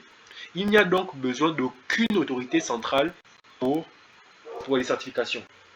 Ça veut dire que lorsque quelqu'un fait une transaction sur un réseau blockchain, ok, les transactions qui sont faites ne sont pas validées par une autorité centrale, mais c'est nous tous en tant qu'utilisateurs qui nous mettons d'accord que, bon, oui, Badinga a 10 000 dans son compte, il veut envoyer 5 000 à quelqu'un, il peut le faire parce qu'il a suffisamment de sous pour envoyer. Par contre, si Badinga a 10 000 et qu'il veut envoyer 100 000 à quelqu'un, tout le réseau voit bien le compte de Badinga, tout le réseau voit bien que Badinga n'a pas suffisamment d'argent pour envoyer. Donc du coup, tout le réseau refuse la transaction. C'est comment que la blockchain fonctionne. Ça veut dire que là, on enlève le pouvoir dans les mains d'un petit groupe d'individus centralisés qui contrôlent tout et qui peuvent abuser de leur pouvoir et de leur autorité pour remettre le pouvoir aux utilisateurs, au peuple, à nous. Et c'est ça qui fait la puissance des crypto-monnaies et la puissance surtout de la technologie blockchain. Son champ d'application est bien plus large que celui des crypto-monnaies. Il y a des contrats, des enregistrements et toute autre sorte de données peuvent être échangées. Ça veut dire que sur une blockchain, on peut aujourd'hui s'échanger de l'argent, donc à travers les crypto-monnaies, mais grâce à la blockchain, il y a tout un nouvel écosystème qui se crée derrière. Vous avez certainement entendu parler des NFT. Les NFT, c'est des titres de propriété numérique. Ça veut dire que quand tu prends par exemple ta photo et que tu la mets sur une blockchain, ta photo est unique. Ta photo a une valeur unique. Ça veut dire que personne ne peut venir dire que c'est pour lui. Vous savez très bien que sur Internet, c'est très facile. Sur Internet, quelqu'un a écrit son post, quelqu'un a fait son dessin, tu vas prendre, tu viens coller, tu viens mettre ça sur ta page Facebook, tu dis que c'est pour toi. Le copier-coller est très facile. Le plagiat est très facile sur Internet. Parce qu'on peut dupliquer les informations n'importe comment. Alors que la blockchain permet maintenant de faire en sorte que sur Internet, on puisse avoir une réelle authenticité numérique. Ça veut dire que lorsque tu as une information qui est créée sur Internet aujourd'hui, tu la mets sur la blockchain, elle devient unique. Voilà pourquoi vous voyez qu'il y a des rappeurs comme Booba par exemple. Vous pouvez faire des recherches sur Internet. Booba, il sort maintenant ses albums en NFT. Ça veut dire que ces chansons, parce que quand on parle on parle de tout, tout ce qui est digitalisé, que ce soit des vidéos, des photos, des chansons, quand vous mettez ça sur la blockchain, ça a une valeur intrinsèque. Et vu que ça a une valeur intrinsèque maintenant, on peut avoir le principe de rareté. Parce que sur Internet, vu qu'il y a une duplication infinie, il n'y avait pas de rareté avant. Mais la blockchain vient faire en sorte que tout ce qui est numérique puisse maintenant être rare. Et quand c'est rare, il y a quoi? La valeur. Voilà pourquoi vous entendez qu'il y a des gens qui vendent des NFT à des milliards de dollars. Le NFT qui s'est vendu le plus cher s'est vendu à près de 63 millions d'euros. Une simple image. C'est parce que avant dans le monde numérique, il n'y avait pas ça. Il n'y avait que dans le monde physique où on pouvait avoir une réelle authenticité. Dans le monde physique, quand tu as le tableau de Picasso, tu peux payer ça très cher parce que je sais que là, c'est le tableau de Picasso, ça a une valeur. Ou bien la Joconde. Mais aujourd'hui, c'est possible de retranscrire cette même valeur matérielle dans le numérique grâce à la blockchain. Est-ce que vous réalisez la puissance? En fait, c'est une nouvelle économie, c'est un nouveau monde qui est en train de se dessiner devant nous.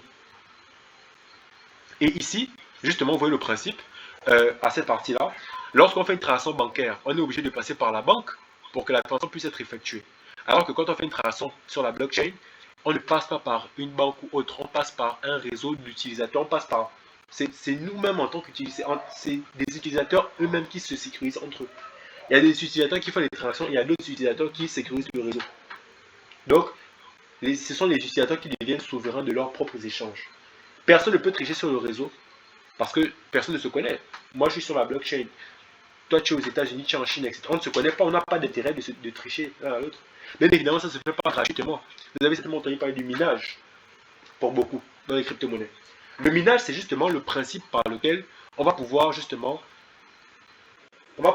sur une blockchain ajouter, valider les transactions. Donc, tout le monde se met d'accord via un consensus. Et grâce à ce consensus, on va justement pouvoir ajouter des transactions sur un réseau blockchain. Et on le fait à travers le minage. Mais aujourd'hui, les gens vont créer des entreprises qui vont dire que oui, le minage de Bitcoin, on pouvait le faire avec le téléphone. Non, on pouvait faire le minage de Bitcoin à l'époque. On pouvait miner le Bitcoin à l'époque avec le téléphone. Ça, c'était à l'époque. Parce qu'il n'y avait pas encore une puissance de calcul vraiment élevée. Mais aujourd'hui, pour faire le minage de Bitcoin, il faut avoir des machines qui coûtent vraiment cher. Donc le minage de Bitcoin, ce n'est pas un jeu aujourd'hui. Et ça rapporte énormément d'argent. Et le minage de Bitcoin aujourd'hui permet de résoudre des problèmes comme l'électrification. C'est pas ça le sujet, on développe ça vraiment dans les formations, mais c'est quelque chose de très puissant le minage de Bitcoin pour permettre aux pays de justement pouvoir augmenter leur électrification. Les pays qui ont un taux bas d'électrification. Parce que ça permet de pouvoir financer les barrages électriques et autres. Donc dans les systèmes classiques centralisés, il n'y a qu'un pilier central. Dans la blockchain décentralisée, tout le monde est un pilier central. Voilà la puissance de la blockchain, de la technologie blockchain. Donc au-delà de l'aspect monétaire, et l'aspect technologique. Et vous vous dites bien que cet aspect technologique, justement, est très puissant. Maintenant, combien parmi vous ont déjà utilisé les crypto-monnaies? Vous pouvez mettre dans le chat, moi, que je puisse voir les personnes qui ont déjà utilisé les crypto-monnaies.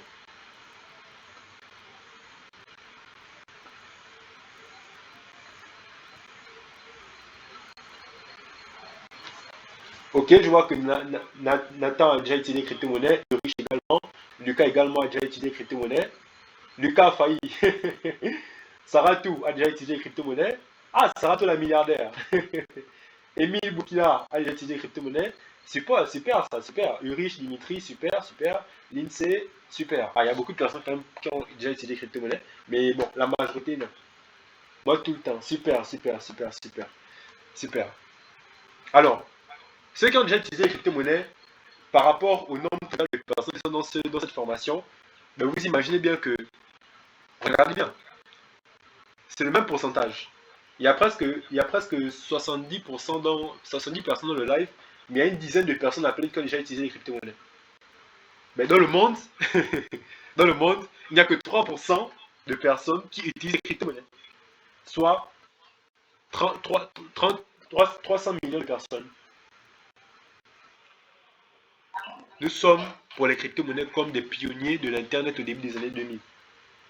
Vous imaginez un peu qu'il n'y a que 3% des gens dans le monde qui ont déjà utilisé les crypto-monnaies.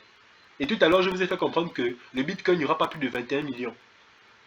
Et je vous ai fait comprendre que c'est la rareté qui fait la valeur. C'est que plus un actif est rare, plus un actif prend de la valeur. Ensuite, je vous ai fait comprendre que justement, vu que le Bitcoin est rare, il n'y aura que 21 millions, et que le Bitcoin a une réelle valeur ajoutée, les gens prennent de plus en plus conscience de l'importance du Bitcoin et donc les gens commencent à en acheter de plus en plus. Donc si les gens en achètent de plus en plus, c'est qu'il y en aura de moins en moins, c'est que la rareté va augmenter. Et si la rareté augmente, c'est que la valeur va augmenter.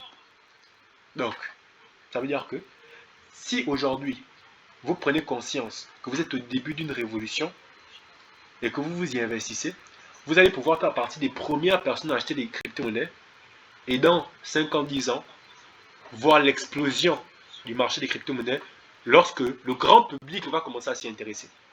Parce qu'aujourd'hui, s'il n'y a que 3% des personnes, c'est que le grand public ne s'y intéresse pas encore. Aujourd'hui, ce sont juste des personnes qui sont vraiment intéressées par le domaine, ou bien des gens passionnés, ou bien des gens, des geeks qui s'intéressent. Pas beaucoup de personnes. Mais vous avez la possibilité aujourd'hui de faire partie de ces premières personnes, on les appelle les early adopters. Et pour les personnes qui vont justement se lancer maintenant, mais forcément, ils vont se faire beaucoup d'argent dans le futur. Et c'est un peu le même principe que lorsque le Bitcoin s'est lancé au tout début en 2009. Le Bitcoin valait, je vous le dis, 0,001 $. Ça fait même pas un franc CFA. Aujourd'hui, le Bitcoin vaut 64 000 $. Vous imaginez un peu ça? Imaginez un peu les gens qui ont acheté, genre, je sais pas, qui ont acheté même un Bitcoin à l'époque. 64 000, 60 000 $, ça fait quasiment, je sais pas, 40 millions, 50 millions de francs CFA. Est-ce que vous imaginez un peu le truc? On quitte de quelque chose qui vaut moins de 1 franc CFA à quelque chose qui aujourd'hui vaut plus de 40 millions. Et on n'est que 3% de la population mondiale à utiliser ça. Bon, ça veut dire que lorsque 50% de la population mondiale va utiliser ça, lorsque 70%, 80%, 100% de la population mondiale va utiliser ça, on sera à quel prix? Donc, est-ce que vous réalisez d'abord? Non, dis-moi, est-ce que vous réalisez, s'il vous plaît? Dites-moi si vous réalisez. S'il vous plaît, je veux savoir si vous réalisez. Est-ce que vous réalisez? Dites-moi, je réalise. Dites dans le chat, je réalise. 1 minute pour Wanda. Est-ce que vous réalisez, les gars?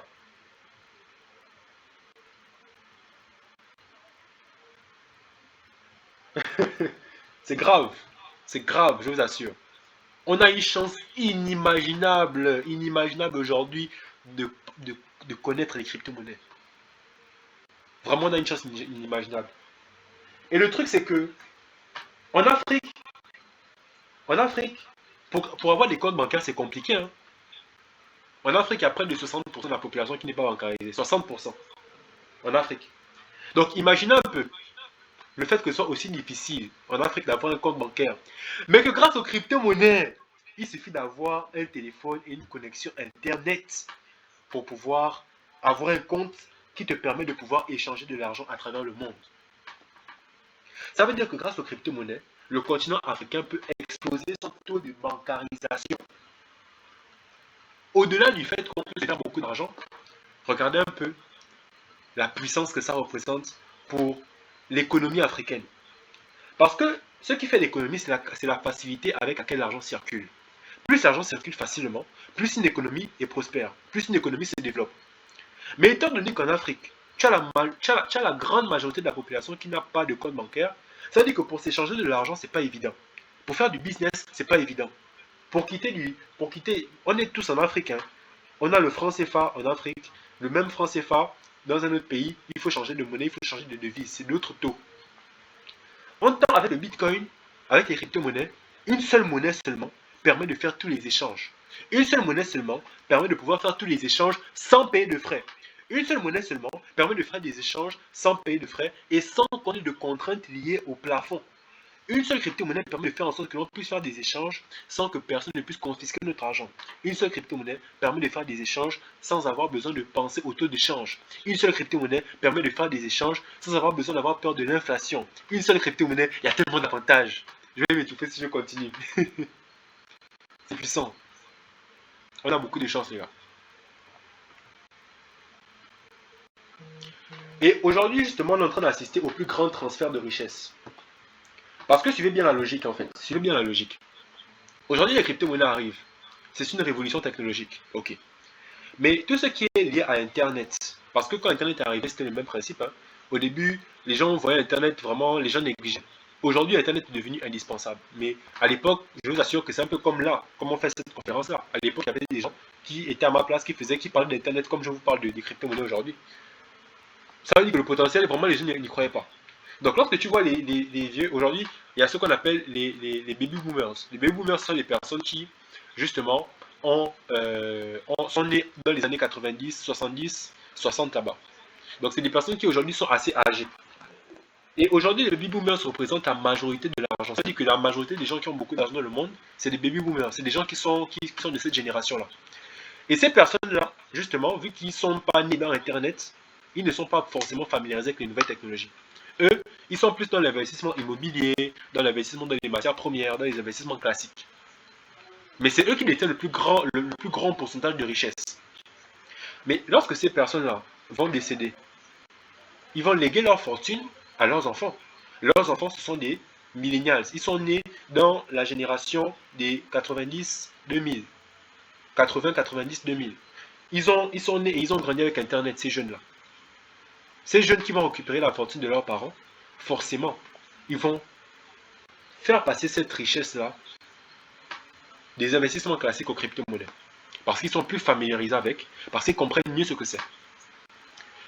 Ça, c'est le premier transfert de richesse, le transfert de richesse générationnel.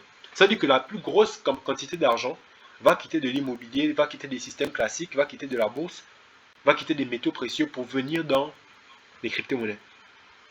Ensuite, on a les institutions. Aujourd'hui, il y a des banques qui adoptent les crypto-monnaies, qui achètent des crypto-monnaies, qui proposent les crypto-monnaies comme produit financier. Il y a eu l'ETF Bitcoin qui a été adopté il n'y a même pas un mois. Il y a eu l'ETF Ethereum qui a été adopté il n'y a même pas 2 semaines. Les ETF, c'est justement une grosse banque qui permet à ses utilisateurs, à ses clients de pouvoir investir dans les crypto-monnaies pour pouvoir augmenter leur rendement en termes d'investissement. Parce qu'il y a des banques qui permettent justement aux gens de pouvoir, tu places ton argent et puis tu rapportes des intérêts annuels. Mais justement, il y a des banques américaines, des grosses banques américaines qui adoptent aujourd'hui les crypto-monnaies comme produits financiers. Il y a des États aujourd'hui qui adoptent les crypto-monnaies comme monnaie nationale et qui s'arrangent à avoir des réserves de Bitcoin exactement comme ils ont des réserves d'or. Non mais est-ce que vous réalisez? Donc imaginez un peu l'argent qu'un pays peut avoir et que tout cet argent va se déverser dans le marché crypto. Aujourd'hui, les crypto-monnaies représentent ce petit truc rouge, si vous regardez bien l'écran, ce petit truc, ce petit point-là. Voilà, c'est ce que représente le marché des crypto-monnaies en termes de capitalisation boursière. Ça veut dire la quantité d'argent qui est investi dans les crypto-monnaies, c'est moins de... Bon, ça c'est dans le Bitcoin, moins de 1 milliard, 11 milliards, moins de 1000 milliards autant pour moi. Moins de 1000 milliards. Alors que sur des marchés comme le Forex, on est à près de 2400 milliards. 2400 à côté de 1000 milliards, vous voyez un peu la différence. Bon, lorsque tout ce transfert de richesse ça va arriver dans le marché crypto, l'explosion du prix des crypto-monnaies, mon Dieu. Mais ça ne va pas se faire dans 2 semaines, 3 semaines, des gens qui cherchent l'argent facile là. Non, ça va se faire dans les prochaines années. Déjà, on était en 2021, lorsque le Bitcoin est quitté de 3000 dollars à 64 000 dollars. Ça veut dire que plus le temps passe, plus on est en train de partir crescendo, de monter crescendo. On n'est pas trop tard, il n'est pas trop tard. Francis Ngannou, je vais sortir une vidéo ce vendredi-là, où Francis Ngannou parle de crypto-monnaie. Il dit que lui, il regrette, il aurait bien aimé connaître le Bitcoin depuis, en 2009. Mais il pense que dans 10 ans, les gens diront qu'ils auraient aimé connaître les crypto-monnaies en 2024. Donc aujourd'hui, on se retrouve dans une situation où on a une opportunité qui est sous nos yeux, mais la grande majorité des gens la négligent. Mais par contre, dans 10 ans, ils diront, si seulement à l'époque j'avais acheté du Bitcoin en 2024, c'était encore à 64 000 dollars. Aujourd'hui, maintenant, ça vaut 2 millions de dollars, 3 millions de dollars, 4 millions, 10 millions de dollars. L'opportunité est réelle. Toute révolution passe par 3 phases. La première phase des révolutions, très souvent, c'est ridicule. Les gens disent que non, ça ne va jamais aboutir. Quand le Bitcoin arrivait à l'époque, qui voyait ça être comme c'est aujourd'hui? Qui se disait qu'aujourd'hui, qu'un État va adopter le Bitcoin comme monnaie nationale? Personne. tout le monde négligeait le Bitcoin. Personne n'y croyait, personne ne voyait ça être quelque chose de vraiment puissant. Mais aujourd'hui, ça devient dangereux de ne pas avoir de Bitcoin. Ça devient dangereux de ne pas s'intéresser au Bitcoin. Parce que le monde est en train d'avancer. Le monde est en train d'avancer. Et ce qui est bien avec les révolutions technologiques, c'est qu'avec ou sans vous, ça avance. C'est-à-dire que même si tu veux avancer, même si tu dis que non, je ne veux pas le changement, je ne veux pas l'évolution, l'évolution va avancer sans toi et tu vas rester derrière. Quand Internet est arrivé, qu'est-ce qui s'est passé? Quand Internet est arrivé, les gens négligeaient Internet. Mais après, c'est devenu dangereux pour quelqu'un de ne pas utiliser Internet. Aujourd'hui, si tu as une entreprise et que tu n'es pas sur Internet, mais tu cours à ta perte. Tu cours à ta perte. Aujourd'hui, tu ne sais pas comment utiliser les crypto-monnaies. Dans 5 ans, quand on va adopter les monnaies numériques de banque centrale et que tu vas te retrouver avec ton compte bancaire bloqué, avec ton argent bloqué, ou alors lorsque tu vas te retrouver à vouloir envoyer de l'argent à ton proche qui est en France, 2 millions, on va te dire il y a le plafond. Mais tu vas voir ton collègue qui a des bitcoins et qui peut envoyer de l'argent quand il veut, sans plafond, sans limitation. Demain, quand les gens diront, ah, moi j'ai acheté le bitcoin à l'époque, c'était à 64 000 dollars, aujourd'hui ça vaut 2 millions, 3 millions, 4 millions. Demain, quand le bitcoin sera évident, quand les crypto-monnaies seront évidentes, quand tout le monde en parlera, en utilisera, parce que ce sera devenu la solution aux problèmes liés à la prison financière du système classique. Demain, les crypto-monnaies vont être une alternative de choix. Et c'est maintenant que le futur se construit. Le futur se construit dans le présent. Demain, ça deviendra évident. Et toute révolution passe par ces trois phases-là. Ridicule, dangereux, évident. Actuellement, on est dans la phase dangereuse. Et c'est le bon moment pour se positionner. Pour que lorsque ce sera évident, on soit fier d'avoir pris le risque. On soit fier de s'être lancé. On soit fier d'avoir pris la décision de suivre et d'avancer avec le monde. D'avancer au rythme du monde. Et non d'être réfractaire au changement. Tout ce que nous avons vu n'a vraiment rien à voir avec les idées reçues et répandues sur la toile. Vraiment rien du tout. Sur la toile, quand on entend crypto-monnaie, vous voyez des investissements rapides, vous voyez tout un tas de choses, tout un tas de promesses qui n'ont rien à voir avec la réalité. Aujourd'hui, prenez conscience de ce qu'est réellement la crypto-monnaie. Une opportunité énorme. Mais je me suis posé la question un jour. Pourquoi est-ce que les... Parce que là, j'ai pris le cas de Elon Musk et j'ai pris le cas de Dangote. Si vous remarquez, Dangote, c'est l'homme noir le plus riche du monde. Dangote, c'est l'homme noir le plus riche du monde. C'est-à-dire que ceux qui ont la peau noire, là, il n'y a pas un qui dépasse Dangote. Tous les Jay-Z, tout cela sont des bébés devant Dangote. Mais quand tu prends les milliardaires étrangers, tous ceux qui sont dans le top 10, dans le top 100, tous, ils sont immensément plus riches que Dangote. Immensément.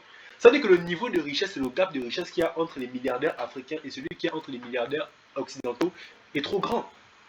On parle d'Elon Musk qui pèse 200 milliards de dollars et on parle de Dangote qui pèse 20 milliards de dollars. Le gap il est trop grand. Et je me suis demandé pourquoi est-ce que le gap il est si grand que ça. Et j'ai fait un constat que je vais vous partager.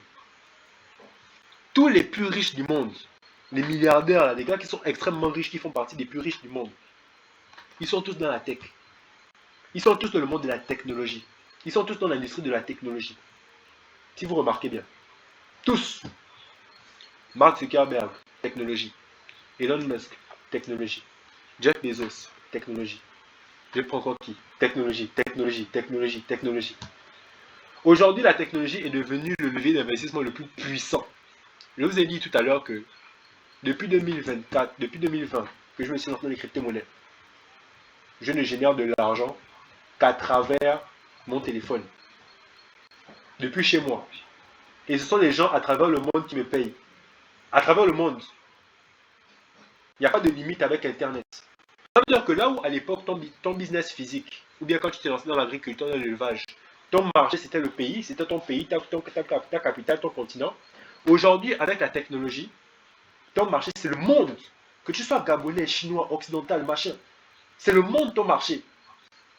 Ce qui fait que forcément en termes de levier de richesse, ben, c'est exponentiellement plus fort.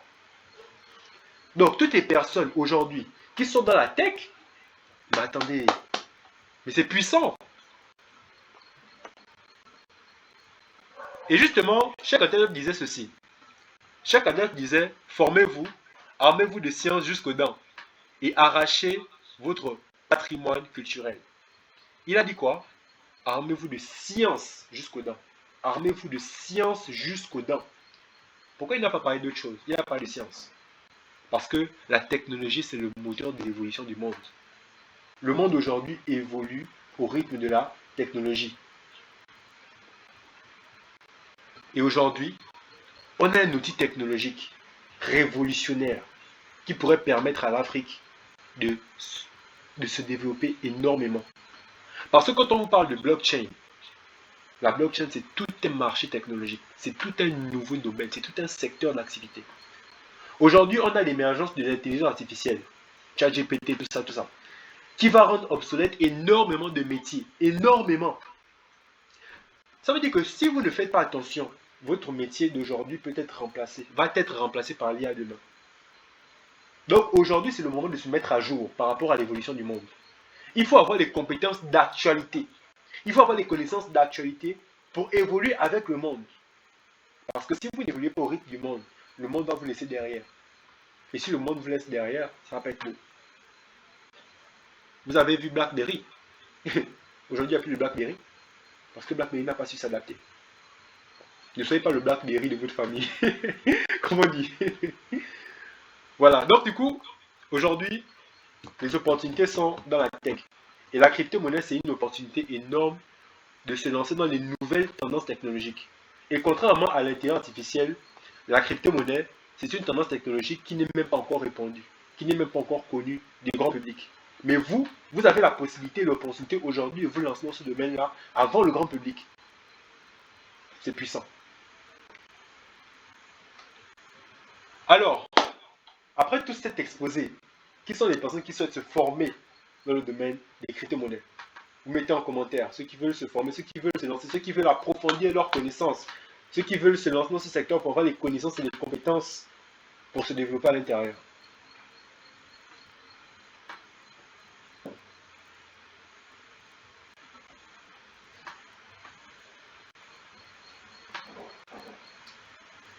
Ah ouais, je sens que vous avez capté le message. Super, super, super, super, super, super. Tina, Prophète, Daryl, Igor Mba, Teddy, Jeff, Ahmed, super. Les crypto-monnaies, c'est une révolution et c'est le moment ou jamais. Dans 10 ans, il sera trop tard. Donc,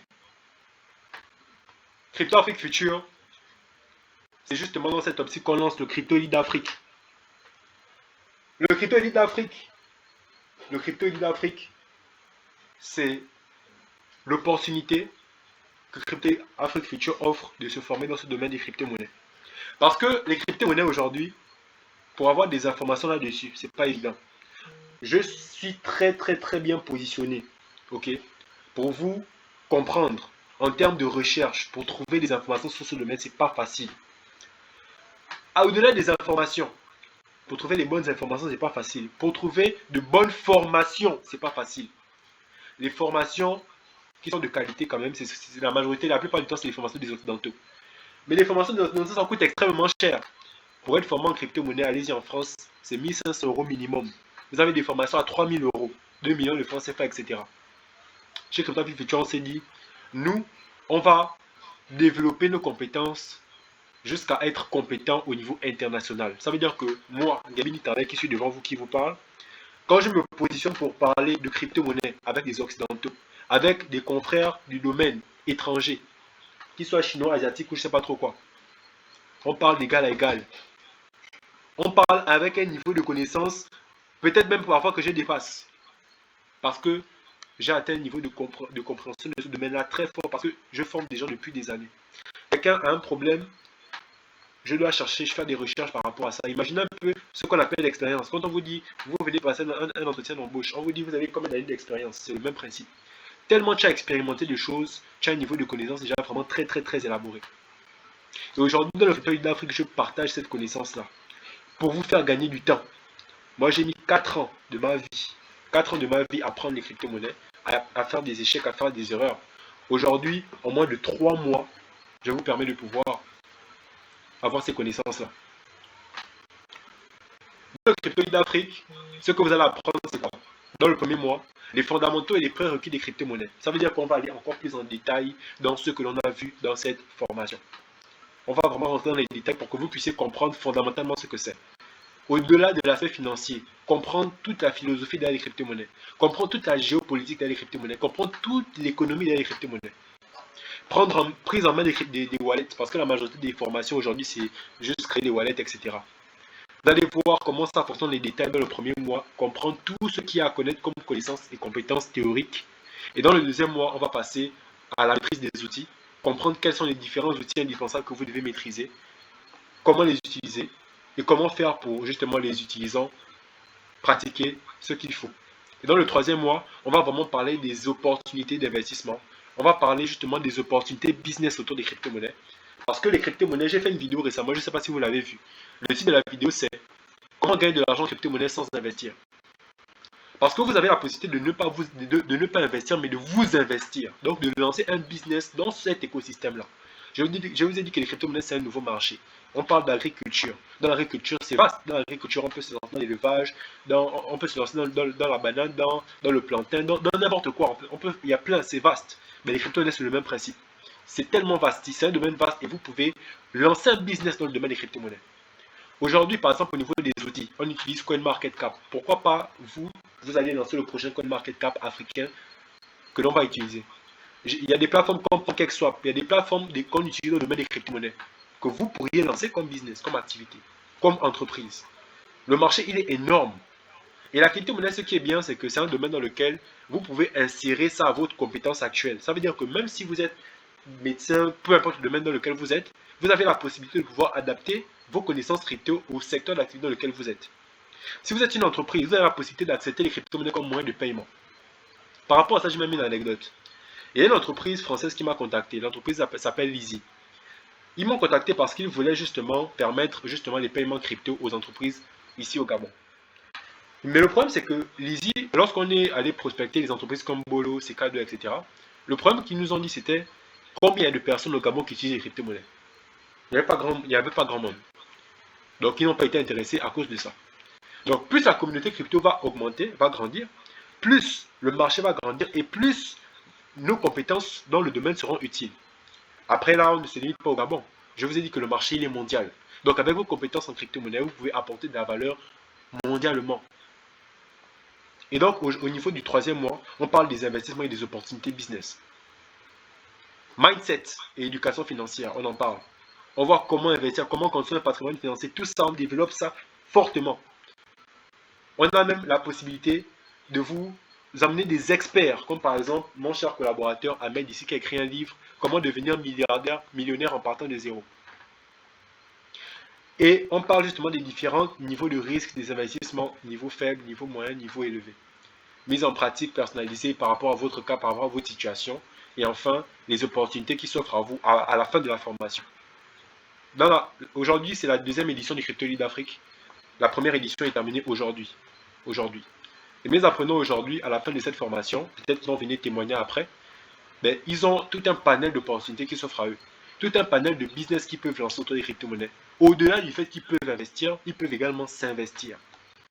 Ils peuvent également travailler chez Crypto Afrique Future en tant que formateurs, parce que peut-être que certains d'entre eux seront vos formateurs dans la deuxième édition pour ceux qui vont se lancer.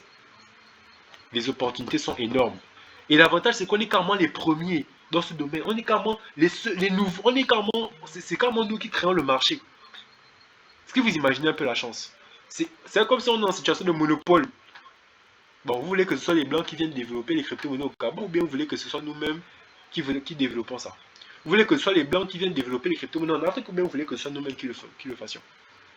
Donc l'opportunité, elle est là. Le Crypto Elite d'Afrique est à 100 000 francs par mois. Les inscriptions ont débuté depuis le 28 juillet. 30 places limitées. C'était 30 places. Et il ne reste plus que 14 places. Je pense que je vais faire une exception par rapport aux personnes qui voudront s'inscrire, d'ajouter peut-être 5 ou 10 places supplémentaires. Mais l'objectif, c'est de prendre un nombre limité de personnes parce que je veux vraiment suivre mes apprenants. L'objectif, ce n'est pas d'avoir 1000 personnes, c'est de vraiment prendre des personnes qualifiées, donc des personnes qui vont vraiment être assidues, qui vont vraiment se lancer avec hargne et avec détermination pour avoir des résultats, pour vraiment apprendre et se former, et apporter un maximum de qualité avec le peu de personnes qui vont avancer et au fur et à mesure. La fin des inscriptions, c'est le 9 septembre. Les inscriptions seront commencées depuis le 28 juillet. Donc c'est le moment. Mais sauf que j'ai une surprise pour vous. J'ai une surprise pour vous. Le prix de la formation, il est affiché, il est à 100 000 francs par mois. 100 000 francs par mois sur 3 mois. Ça veut dire que vous vous inscrivez, vous prenez le premier mois, le deuxième mois, ainsi de suite. Mais pour les personnes exceptionnellement qui sont restées dans ce webinaire, qui sont venues ici, qui ont pris le temps, 2 heures de leur temps pour venir apprendre c'est quoi la crypto. Pour ceux qui sont dans ce webinaire là en ce moment, et qui vont prendre la formation tout de suite, votre premier mois de formation sera à 50 000 francs au lieu de 100 000 francs. Pour ceux qui vont prendre la formation tout de suite, c'était l'opportunité, le petit cadeau que je voulais réserver aux personnes qui sont venues assister au webinaire. Donc, pour ceux qui sont prêts, le numéro il est là. Vous pouvez effectuer le paiement et vous lancer. Igomba, effectivement, nous sommes des pionniers au Gabon. Nous sommes même les pionniers en Afrique parce qu'il n'y a pas beaucoup de personnes qui, en ce moment, se lancent. Donc, voici l'opportunité qui s'offre à vous en ce moment. 50 000 francs le premier mois de formation au lieu de 100 000 francs. Donc, au lieu de payer 110 000 francs, vous payerez 60 000 francs la formation dans le premier mois. Maintenant, pour les personnes qui n'ont pas la possibilité de prendre la formation du Crypto League d'Afrique, vous avez la possibilité de précommander le livre parce que le livre va vous permettre de pouvoir comprendre c'est quoi les crypto-monnaies. Vous allez pouvoir avoir des informations poussées et vous allez pouvoir profiter également des formations que nous offrons sur la chaîne YouTube qui sont gratuites. Sur YouTube, on offre des formations 100% gratuites. Donc, il y a YouTube. Mais si vous voulez des formations, bien évidemment, qui sont accompagnées, personnalisées, avec quelqu'un qui prépare vos questions, etc., c'est le Crypto League d'Afrique. C'est l'opportunité. Les formations sont déjà gratuites sur YouTube. Ok, le livre, il est en précommande en ce moment à 10 000 francs. Après la précommande, il sera à 15 000 francs. Il sort dans quelques temps. Le livre à 10 000 francs. Donc, je rappelle, pour ceux qui prennent la formation Crypto League d'Afrique tout de suite, le premier mois, il est à 50 000 francs au lieu de 100 000 francs. Le numéro, c'est le 077 86 69 41. C'est à l'instant T. Après le webinaire, cette opportunité termine. Et ceux qui veulent prendre le livre également, vous pouvez me contacter. Il est à 10 000 francs. Là, après le webinaire aussi, c'est pas encore on est en précommande en ce moment. Maintenant, on est à la phase des questions-réponses. Donc, on a eu un échange assez vigoureux. Maintenant, je suppose que vous avez des questions pour certains. Donc, tout le monde, ceux qui ont les mains. Ok, je vous laisse un petit temps pour le numéro. Ok, allez-y. Donc, on est à la phase des questions-réponses. Pour ceux qui ont des questions, vous pouvez ouvrir vos micros et poser vos questions. Je vois qu'il y a plein de gens qui ont leur main levée. Je vais donc appeler. Non, attendez d'abord, s'il vous plaît. Je vais appeler. Je vais appeler les personnes en fonction de ceux qui ont les mains levées. Le livre, il est en précommande. Il va sortir cette fin de mois. Donc, quand vous allez le précommander, on va organiser une cérémonie de remise des certificats de formation pour les apprenants du Crypto League d'Afrique parce que c'est une formation certifiante. Et ensuite, au même événement, on va justement organiser la séance de dédicace pour toutes les personnes qui auront précommandé. Donc, les personnes qui ont la main levée. Je vois qu'il y a Messan Doji. Vas-y, si tu as une question.